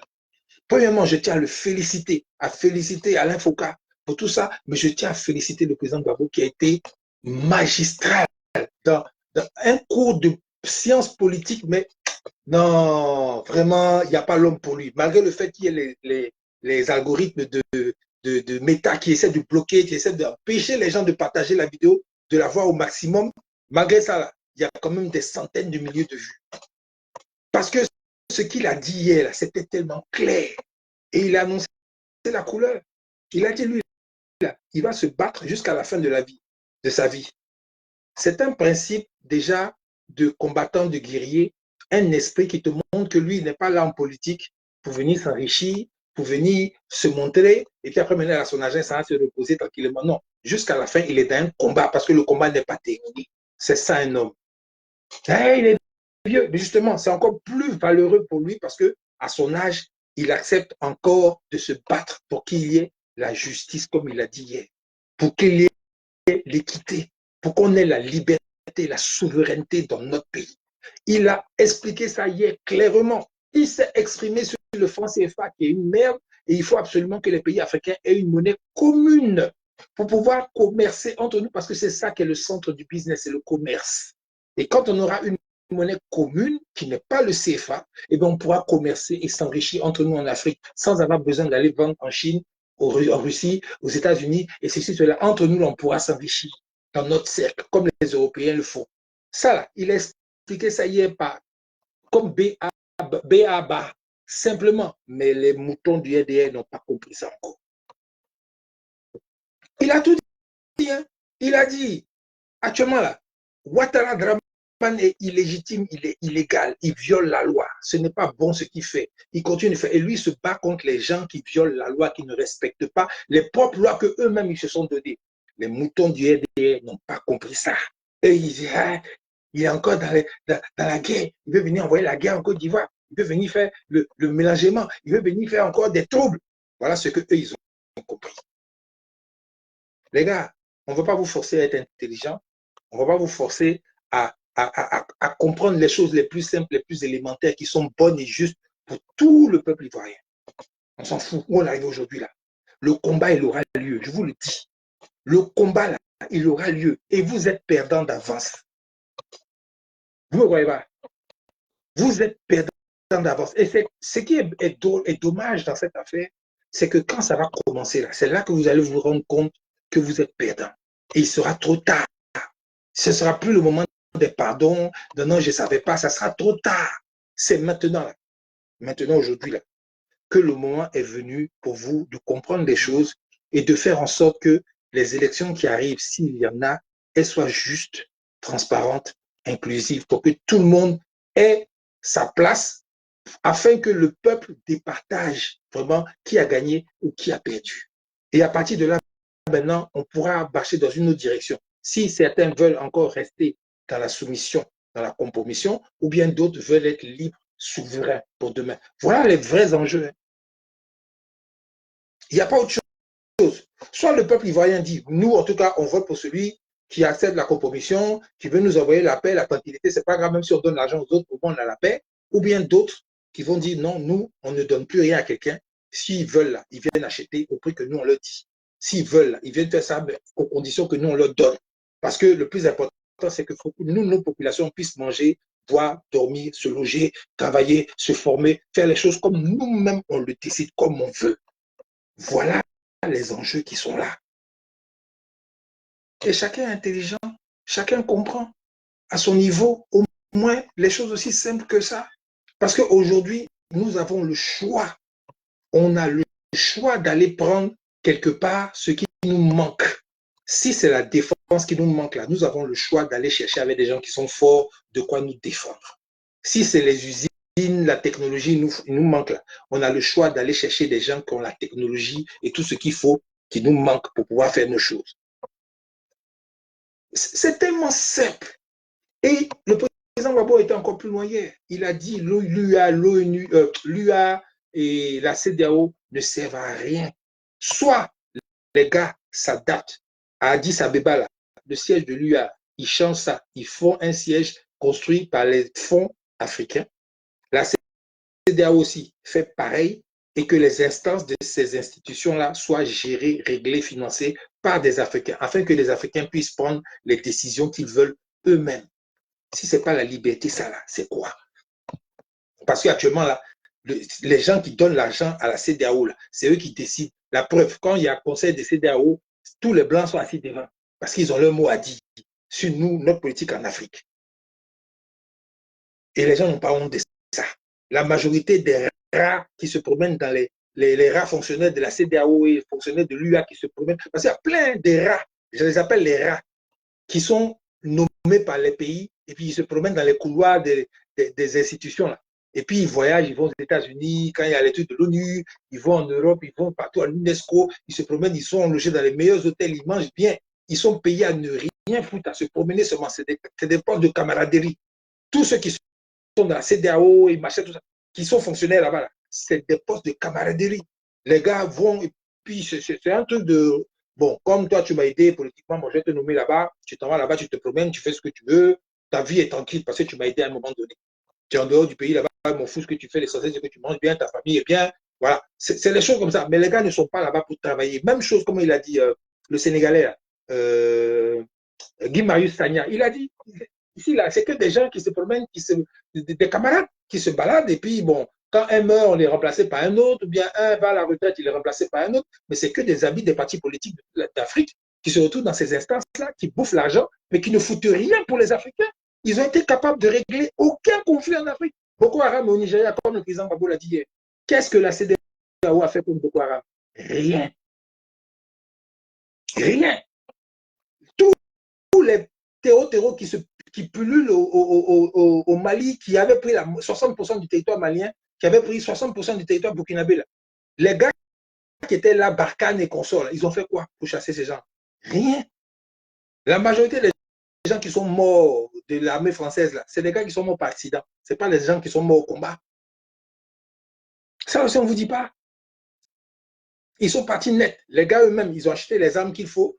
Ils s'en vont maintenant et puis ils ont récupéré 95% de leur territoire aujourd'hui. Eux-mêmes, les Africains, eux-mêmes, les Burkinabés, tout seuls. Les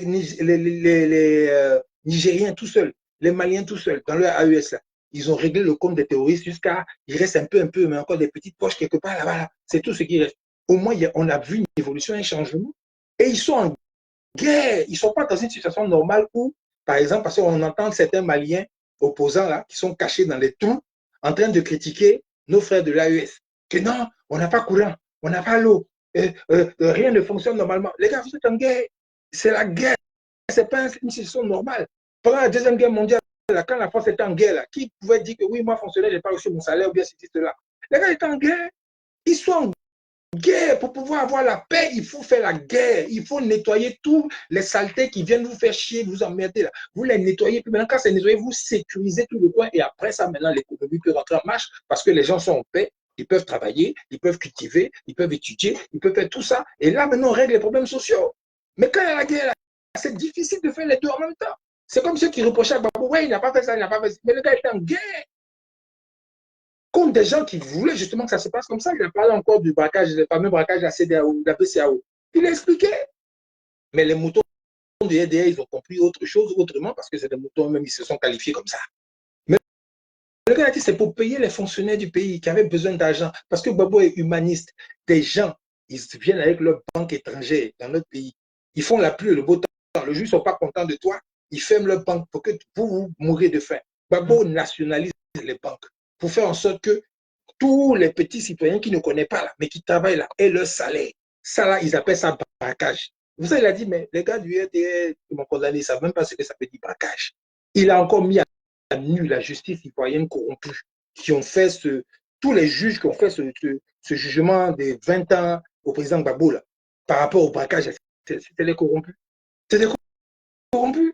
Parce que vous ne pouvez pas juger quelqu'un par contumace qui est quelque part où vous savez où il est. Ce n'est pas possible. Vous ne pouvez pas être des gens réfléchis et puis faire ça. Ce n'est pas possible. Des gens qui connaissent la justice, vous allez juger quelqu'un par contumace alors que vous savez très bien où il est. On juge par contumace quand on ne sait pas où il est. Mais vous vous empressez parce que vous avez vu que le gars est sorti pour le bloquer, pour l'empêcher d'avoir des activités politiques dans son pays à son retour. Ça, si ce n'est pas la sorcellerie, si ce n'est pas du banditisme politique, là, c'est quoi? On l'a dit encore. Mon frère Zoku l'a dit, que les gars, ils ne respectent rien. Ils s'en foutent. Ils vous font ce qu'ils veulent quand ils veulent parce qu'ils ont l'armée, le fer avec eux. Et aujourd'hui, vous, nos frères du PDCI, vous voulez venir dire que vous êtes pour le dialogue, pour la paix avec des gens sans foi ni loi. Mais vous allez passer par où pour dire? Parce que vous comptez sur Bill Gates, vous comptez sur Macron, vous comptez sur, comment il s'appelle, le président américain, que ce soit celui qui est en train de partir ou bien celui qui va venir donner la tombe, vous comptez sur eux, parce que ce sont vos amis personnels. Mais vous rêvez, parce que le gars là, sans foi ni loi là, si lui réussit toujours à donner ce que les gens là, les Occidentaux veulent, et bien vous, Ouattara n'a qu'à vous piler, vous découpez un petit morceau, faire Kédinou avec. Ce n'est pas leur problème. Le plus important, c'est que le manganèse, l'or, le pétrole, le gaz de la Côte d'Ivoire aillent toujours dans le tuyau à eux. Ça là, si vous ne comprenez pas ça là, je ne sais pas. Hein, parce que je ne sais pas ce que vous allez donner de plus, comme mon frère l'a dit, aux Occidentaux que Ouattara. Vous, je ne sais pas. À moins que si vous voulez donner encore plus, c'est que là, maintenant, vous allez enlever le caleçon de tous les Ivoiriens pour donner ça aux gens en plus. Parce que c'est tout ce qui leur reste. Là, maintenant, je ne sais pas. Maintenant, si les Ivoiriens sensés, logiques, vont vous suivre dans cette démarche vraiment suicidaire pour eux, où on est aujourd'hui là, on dit les richesses de la Côte d'Ivoire, ce n'est pas l'intérêt de quiconque dans le monde si ce n'est pas l'intérêt des Ivoiriens. Tout ce qui se trouve en Côte d'Ivoire, dans son sous-sol, au-dessus, au suspendu, quoi, tout ce qui est sur notre territoire, là, ce n'est pas la priorité, la propriété de quiconque dans le monde si ce n'est pas les Ivoiriens. Le commerce en Côte d'Ivoire, pour le moment, ça n'appartient pas aux Ivoiriens, mais il faut que ça tombe dans la main des Ivoiriens. Les matières premières, les gens disent que c'est pour eux, c'est leur privilège. Depuis De Gaulle, ils ont dit ça. Mais tout ça, là, c'est blanc, c'est mort. Ça appartient aux Ivoiriens d'abord. Il faut que tous les Ivoiriens aient un toit, une formation, un travail, qu'ils soient bien à l'aise avant de penser à dire que oui, bon, on va commencer maintenant à voir les autres là, si on peut les aider ou bien ceci, cela. C'est de ça qu'il s'agit quand on parle de souveraineté. Que non, on ne peut pas vivre en autarcie dans le monde. Qui vous a dit que nous, on veut vivre en autarcie? on a des gens qui sont prêts à travailler avec nous de façon respectueuse, de façon équitable. Ils sont alignés là comme ça, beaucoup. Et qui ont toute la technologie que les anciens gens du ancien monde, là, les occidentaux ont là. Eux, ils ont ça, mais en mieux. Et puis aujourd'hui, nous, avec notre cerveau que le Créateur nous a donné, on va tergiverser vers où on va aller. Mon frère l'a dit encore tout à l'heure, ce coup, servez-vous de l'histoire pour savoir le comportement des gens. Ils ne changent jamais leur façon de s'asseoir. C'est comme les chiens. La seule façon où ils vont s'arrêter de faire ces choses-là, c'est quand nous, on sera fort pour leur répondre. C'est là maintenant ils vont commencer à nous respecter. Sinon, tant qu'on sera faible, les gens vont continuer à nous marcher, nous écraser, nous appuyer la tête dans l'eau. Tant que eux, leur population sont bien. Et puis maintenant, c'est nous, on va courir encore pour venir faire à l'Acadiama dans leur pays. Et puis ils vont nous salir tous les jours dans les journaux. Les migrants, les migrants, les migrants. On ne peut pas nourrir toute la, on ne peut pas recevoir, accueillir toute la misère du monde. Les miséreux. Mais c'est aux miséreux là que les gens, les Jacques Chirac là demandent l'argent pour faire leur campagne présidentielle. Réfléchissez un peu. Réfléchissez un peu. Ayez un peu de dignité, d'honneur et de courage pour entrer dans ce combat afin que nous soyons souverains et que nous puissions maintenant décider de ce que nous voulons faire chez nous avec tout ce que nous avons comme richesse. Parce qu'on n'est pas pauvre.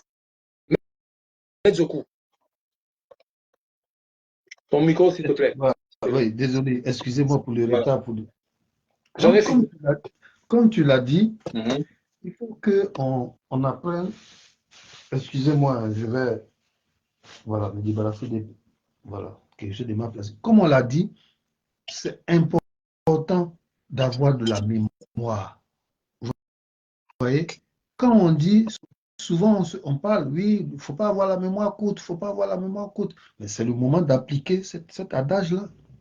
Parce que ne vous fiez pas à ce que quelqu'un dit, mais rappelez-vous ses faits et gestes. Son comportement. Retournez dans le passé et puis regardez l'alignement. Je donne un exemple, je fais une digression. Quelqu'un, chaque fois qu'on parle de femme, lui, il se montre vertueux. Non, non, non, non, moi, non, dans la vie, il faut être fidèle. Non, je ne sais pas pourquoi les gens, tu as ta femme, pourquoi tu vas chercher d'autres femmes, tout. Ça, c'est la parole. Vraiment, il va se faire aimer, même par les femmes, par ses paroles. Mais observez ses gestes. Chaque fois qu'une jolie fille passe, il tourne la tête, il tourne la tête. Donc, vous voyez, et vous voyez que ça, c'est permanent. Donc, tenez compte de ça plus que de ses paroles. C'est comme ça qu'on détermine. Un homme, il ne te dira jamais ce qu'il est. Il y a des gens qui sont clairs, qui lui disent, mais ce n'est pas tout le monde. Donc, si tu es observateur, et puis tu peux te rappeler l'alignement de ses actes, c'est comme ça que, par déduction, tu vas savoir qui il est. Vous voyez? Mais si toi, tu te fies à ses paroles, tu vas toujours te laisser avoir. Voilà pourquoi j'ai pris l'exemple de ce gars-là. Il a les belles paroles. Pourquoi tu vas chercher une autre femme? Et puis dans les faits, chaque fois qu'une jolie femme passe, il se retourne. Et c'est constant chez lui. Donc, c'est ça là qui compte. Ce n'est pas ce qu'il dit. Pour revenir à Ouattara, observez bien Ouattara. Ouattara, quand on l'observe là, il fait tout pour éviter les soulèvements populaires massifs. C'est ce qu'il fait. Regardez pendant la désobéissance civile. Yopougon commençait à bouger. Et très vite, il a anticipé. Il a amené les bacs à verre. S'il donne 2-3 coups de machette, comme on n'avait pas prévu ça, tout de suite, ça va freiner. Bon. Maintenant, observez Gbagbo. Observez Gbagbo, comment Gbagbo réagit face à Ouattara. Chaque fois qu'on demande à Gbagbo, il dit non. Il ne s'occupe même pas de la décision de justice. Maintenant, Ouattara fait des essais. Quand Gbagbo est revenu de l'Aïe, première fête de la Renaissance, les microbes, ils ont essayé de caillasser des cartes, mais ce n'est pas allé loin. Tellement les gens étaient nombreux. Ils ont fait leur truc à la place Figayo. Je crois que c'est Figayo. Hein. Il y a eu le monde. Le monde s'étendait jusqu'à couvrir les voies, les routes, tout. Il y a eu des petites tentatives. Ils ont essayé de casser des vitres, mais ce n'est pas allé loin parce que le monde est sorti. Regardez quand Gbagbo devait aller à la Mecque. Ils ont commencé à faire des vidéos. Des gens soi-disant des éléments de Patrick Hachi qui ont commencé à menacer. On vous attend, tout. Mais Gbagbo est parti, qu'est-ce qui s'est passé? Ils ont tenté, caillasser quelques cas, blesser quelques gens, mais globalement, la chose a eu lieu. Et qu'est-ce que Gbagbo a dit? Gbagbo a dit, mais vraiment, ils ne savent pas à qui ils ont affaire, quoi. Ils pensent que c'est ça qui va m'effrayer. Donc, parfois, Ouattara brandit la menace pour ne pas que tu oses. Voilà. Une fois qu'il a brandi la menace et que tu renonces, il a eu la victoire. Parce qu'il sait que si tu descends en homme, c'est fini, il ne peut plus rien faire. Voilà. Donc, il essaie de t'intimider. T'intimider. Donc, rappelez-vous ça. Donc, c'est pour dire quoi? Je reviens à ce qu'on est en train de dire. Il ne s'agit pas de jouer les gens vertueux, bien élevés. Nous, on ne fait que le dialogue, non, l'intelligence aux hommes, la brutalité aux animaux. C'est bien beau, mais ça va t'amener où? Parce que les gens du PDCI qui raisonnent comme ça, ils oublient que le Bédier des dernières années, il est différent du Bédier des 93. Hein? Parce que le Bédier des dernières années, là, il marchait à peu près dans les pas de la combativité du terrain. C'est là qu'il commençait à rentrer. C'est pour ça qu'il commençait à s'entendre avec Gbagbo. Rappelez-vous ce que Gbagbo a dit. Il dit, j'ai appelé Bédier. Président, comment tu vas? Oui, oui, oui. Tiens, bon, j'arrive. Il commençait à s'entendre pour mener la lutte ensemble. Donc, le Bédier de 93 qui venait de prendre le pouvoir, mais il souffrait d'un manque d'assurance. C'est pour ça qu'il a envahi les médias d'État, propagande, propagande. Vous voyez, l'excès de propagande, c'est un indicateur du manque d'assurance. Ce Bédier-là, qui a attendu tranquillement à l'Assemblée nationale que le pouvoir lui arrive entre les mains, c'est vrai, à l'école, il était brillant, mais il n'avait pas la combativité du terrain. Donc, il était obligé de faire la propagande, les clubs de soutien, les clubs de soutien. C'est à ce prix-là qu'il conservait l'opinion en sa faveur. Mais lui-même, pendant qu'il était au pouvoir, est-ce qu'il a déjà fait une conférence de presse où il y a des journalistes face à face, toutes sortes de questions contradictoires, même que Oufoué faisait, il n'a pas pu le faire. C'était des interviews devant Marie-Paul Dédier, bien cadrées pour ne pas le déranger, tout. Mais le Bédier, à partir de 2018-2019, il commençait à vouloir rentrer dans le combat du terrain. Ouais. Il commençait à vouloir rentrer. Donc, vous, les héritiers du PDCI, là, ce que vous faites actuellement, là, vous êtes en train de sortir de la ligne du Bédier. Parce que le Bédier qui est sorti du RHDP, là, il commençait à rentrer dans un autre registre. Il n'était plus dans paix, paix, paix. Non. Il commençait à adopter une démarche pour faire parler le terrain. De résistant. De résistant. Même dans son langage. Même dans son langage, qu'est-ce qu'il a dit? Il dit, vous avez écouté les envoyés d'Amédée Kouassi. Parce que Amédée Kouassi faisait la propagande des sorties du PDC et tout ça. Bédier a dit, mais quand ils viennent là, est-ce que vous les avez huillés? Si vous ne l'avez pas fait, je vous invite à les huiller. Ça, c'est un autre Bédier. Voilà. Il a dit. Ce n'est plus le gars Choco qui corrige son. Il dit non, maintenant s'ils viennent, huillez-les. Il a dit aussi que, ouais, qu'appelle ça, le truc vit au dépend de celui qui l'écoute là. Ayez pitié de ceux qui vous écoutent quand vous mentez. Voilà. Quand tu parles, il faut avoir pitié de celui qui t'écoute. Tu vois? Et même, il a qualifié les rassemblements du RHDP comme, entre guillemets, de la plaisanterie, où on réunit des gens en distribuant du chiffon. Voilà, il n'a pas parlé de tissu, mais il a parlé même de chiffon. Donc, ce Bédier-là, il n'était plus l'homme qui était dans la torpeur, l'homme qui était dans la réserve, mais il devenait maintenant incisif. Voilà. Un combattant. Voilà, il devenait incisif. Et je me rappelle, il y a une vidéo, un direct de Isaac Kofi, où Isaac Kofi disait que dans les dernières années, Bédier a eu un conclave avec les chefs baoulés, où il a parlé en baoulé. Oui. Et Isaac Kofi a donné la traduction. Et qu'est-ce que Bédier disait?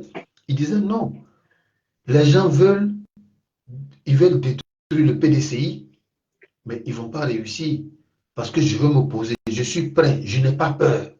Tu vois? L'un des derniers aveux de Bédier, devant ses frères baoulés, il a parlé en langue. Mais l'audio a été traduit. Ça veut dire qu'il se mettait maintenant en ordre de bataille. Voilà. Il allait maintenant affronter Ouattara sur le terrain. Voilà. Et Gbagbo qui l'appelle pour lui dire, grand frère, tiens bon, j'arrive. Donc, il commençait à avoir une complicité de combat. Donc, le Bédié des dernières années, là, il était dans une démarche de combat. Il n'était pas dans une démarche d'accord pour préserver la situation, la position de ses cadres. Il n'y avait plus rien à préserver. Ils ont chassé ses cadres, ils leur ont causé des 20 ans, de Mangwa 20 ans, Akossi Benjo 20 ans. Donc, il voyait qu'il n'a plus rien à négocier à Ouattara. Donc, il s'est mis dans la posture de combat. Donc, Voilà. quand Thiam revient pour dire que non, lui, il est fidèle à une certaine éthique, il est en train de sortir de la dernière ligne tracée par Dieu. Il est en train de sortir de là. Vous voyez? Mais maintenant, le PDCI, qu'est-ce qu'on va dire sur le PDCI? C'est vrai, Bédié était dans une posture de combat, mais il faut être clair, il faut être réaliste. Ce combat-là n'était pas réellement panafricaniste. C'était pour enlever Ouattara. Parce que jusqu'à ce qu'il nous quitte, Bédié n'avait pas encore montré l'engagement panafricaniste. Ce côté-là, non. Mais déjà, c'était une posture de combat à l'intérieur pour enlever Ouattara. Il est resté muet sur l'AES, il est toujours resté muet sur le CFA. À la mort de Chirac, il a amené une délégation imposante qui voulait qu'il monte, il voulait même qu'on sente l'implication du PDCI à honorer la mémoire de Chirac. Donc, il n'avait pas encore abordé le tournant panafricaniste. Mais déjà, c'était bon à prendre pour la lutte en interne. Et avec Gbagbo, il avait l'air d'être prêt pour engager des démarches pour créer la mobilisation populaire. Voilà, donc c'est ce que je peux dire. Donc, pour revenir à ce qu'on dit, tiens, il est en train de sortir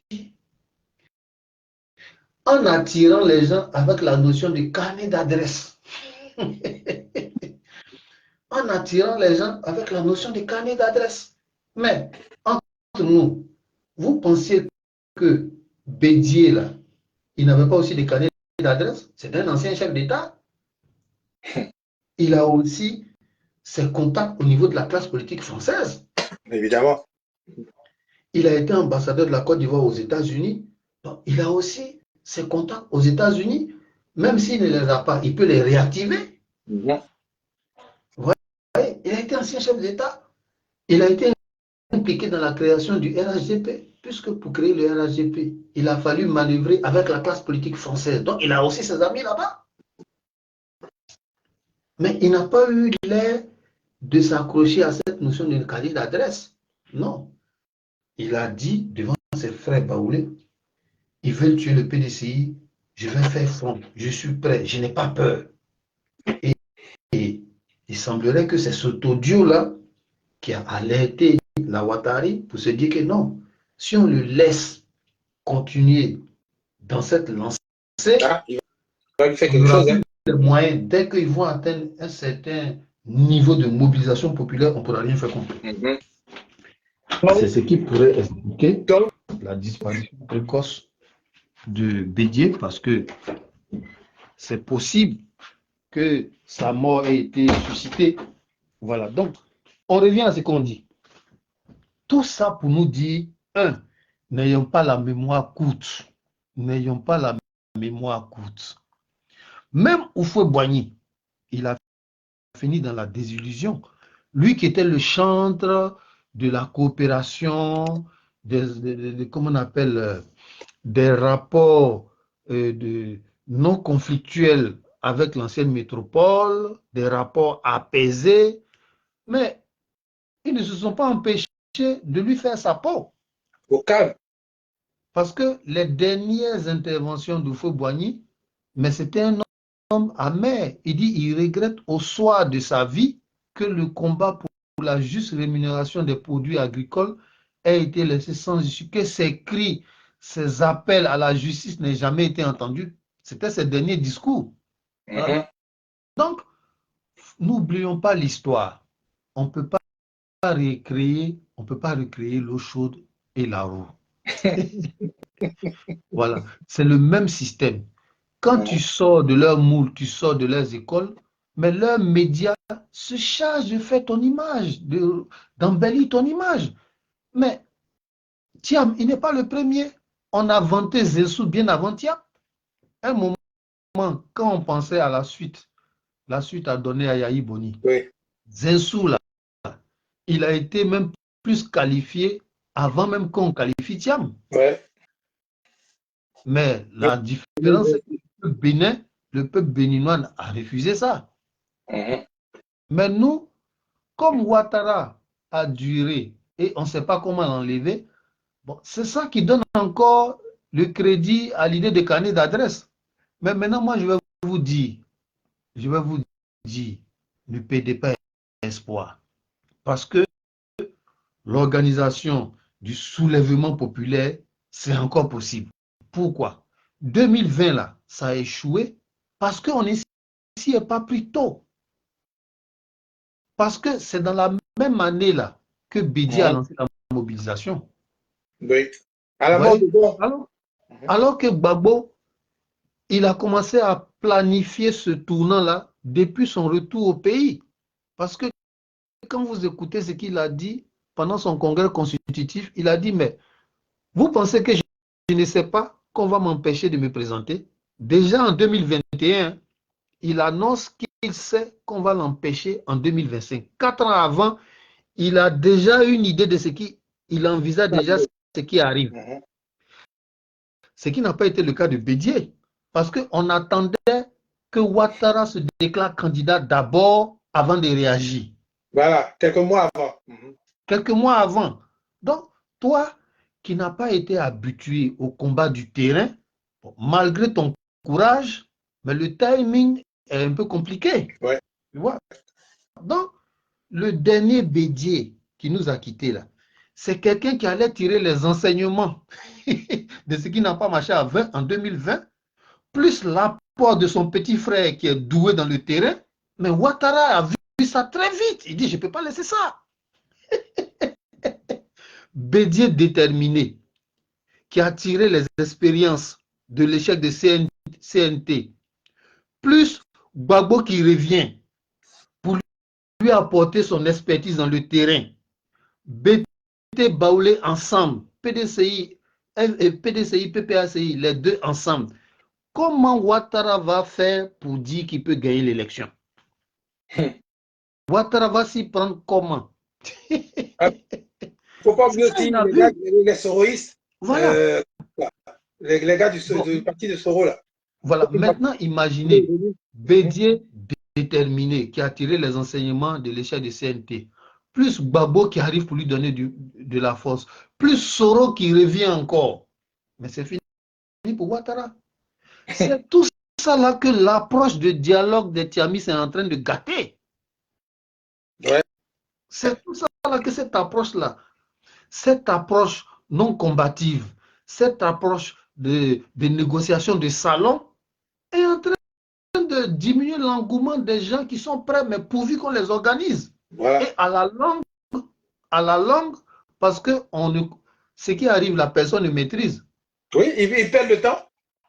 Cette approche-là peut se retourner contre les Tiamis. Parce que si vous ne vous impliquez pas dans la préparation des mobilisations qu'on essaie de préparer pour faire tomber Ouattara, si cette mobilisation-là marche, vous ne viendrez pas profiter des fruits. On va dire que non, vous n'êtes pas légitime. Allez, prenez vos avions, allez chercher vos carnets d'adresse là-bas. Nous, on a arraché ça sur le terrain. Donc, on ne vous doit rien. Vous voyez? Donc, sur ce, voilà ce que je peux dire concernant notre thème. Et je te laisse la parole pour que tu ajoutes ton grain de sel. On conclut, hein, c'est fini. On a tout dit, on a tout expliqué en long et en large, en travers, on a tout dit. Maintenant, celui qui a les oreilles, il entend, celui qui a des yeux, il voit, celui qui a un cerveau, il réfléchit, et celui qui a une conscience comprend. Maintenant, nous, on a essayé de donner certaines choses, certaines informations de façon indirecte pour préparer l'esprit des Ivoiriens à ce grand mouvement de justice qui va se mettre en place vous ne réclamez que la justice et pas autre chose. Parce que quand il y a la justice, où il y a la justice là, automatiquement la paix suit, la tranquillité suit et le développement va avec. Je répète, où il y a la justice pour tous, automatiquement la paix suit et automatiquement le développement va avec. Mais s'il y a injustice, ces foyers de palabres, de guerre, ces foyers de mésentente, ces foyers de dispute. Actuellement, le RDR est en train de créer ce foyer de dispute et de discorde, de séparation, de division, de tout ça, parce qu'eux, ils ne règnent que dans le désordre. Mais leur petit ordre à eux, là, c'est ça qui les intéresse. Sinon, la vie des Ivoiriens qui est en désordre, là, eux, ça ne les intéresse pas. C'est aux Ivoiriens de voir. On vous a dit, du moins, on vous prévient. Parce qu'avec ou sans vous qui dormez là, la chose va se faire. Le changement aura lieu. On va obliger M. Ouattara et son groupe à accepter pour une fois dans leur vie à aller à des élections justes, transparentes et inclusives pour que vraiment le gagnant gagne et que le perdant s'asseye et se revoie pour les prochaines élections qui vont venir après. C'est tout ce qu'on dit. On n'a pas dit on va se lever ici pour aller assassiner des gens, faire des choses et tout ça. Non, on est toujours dans la légalité, dans le respect de la Constitution. On veut simplement obliger, forcer, je dis bien forcer, obliger M. Ouattara et ses sbires à accepter que pour une fois la Constitution soit respectée, que la commission électorale soit un organe sain, transparent et inclusif pour que vraiment il y ait des élections justes, correctes, droites et que le gagnant gagne. C'est tout ce que nous voulons. Ça, on va obliger Ouattara à faire. Si vous appelez ça maintenant insurrection, si vous appelez ça, je ne sais pas quoi, coup d'État, si vous appelez ça comme vous voulez, nous, on s'en fout. Une chose est sûre, ce qu'on dit, l'essentiel, c'est qu'on va forcer, obliger Ouattara et son groupe de faire en sorte que des élections dans ce pays-là soient justes, transparentes et inclusives. Et que les Ivoiriens, par eux-mêmes, décident qui va les diriger demain et dans quelle direction ils veulent aller. Point. J'ai terminé. On coupe? On coupe, non, maître Zoku. Allô? Bon, il est parti, c'est fini. Allez.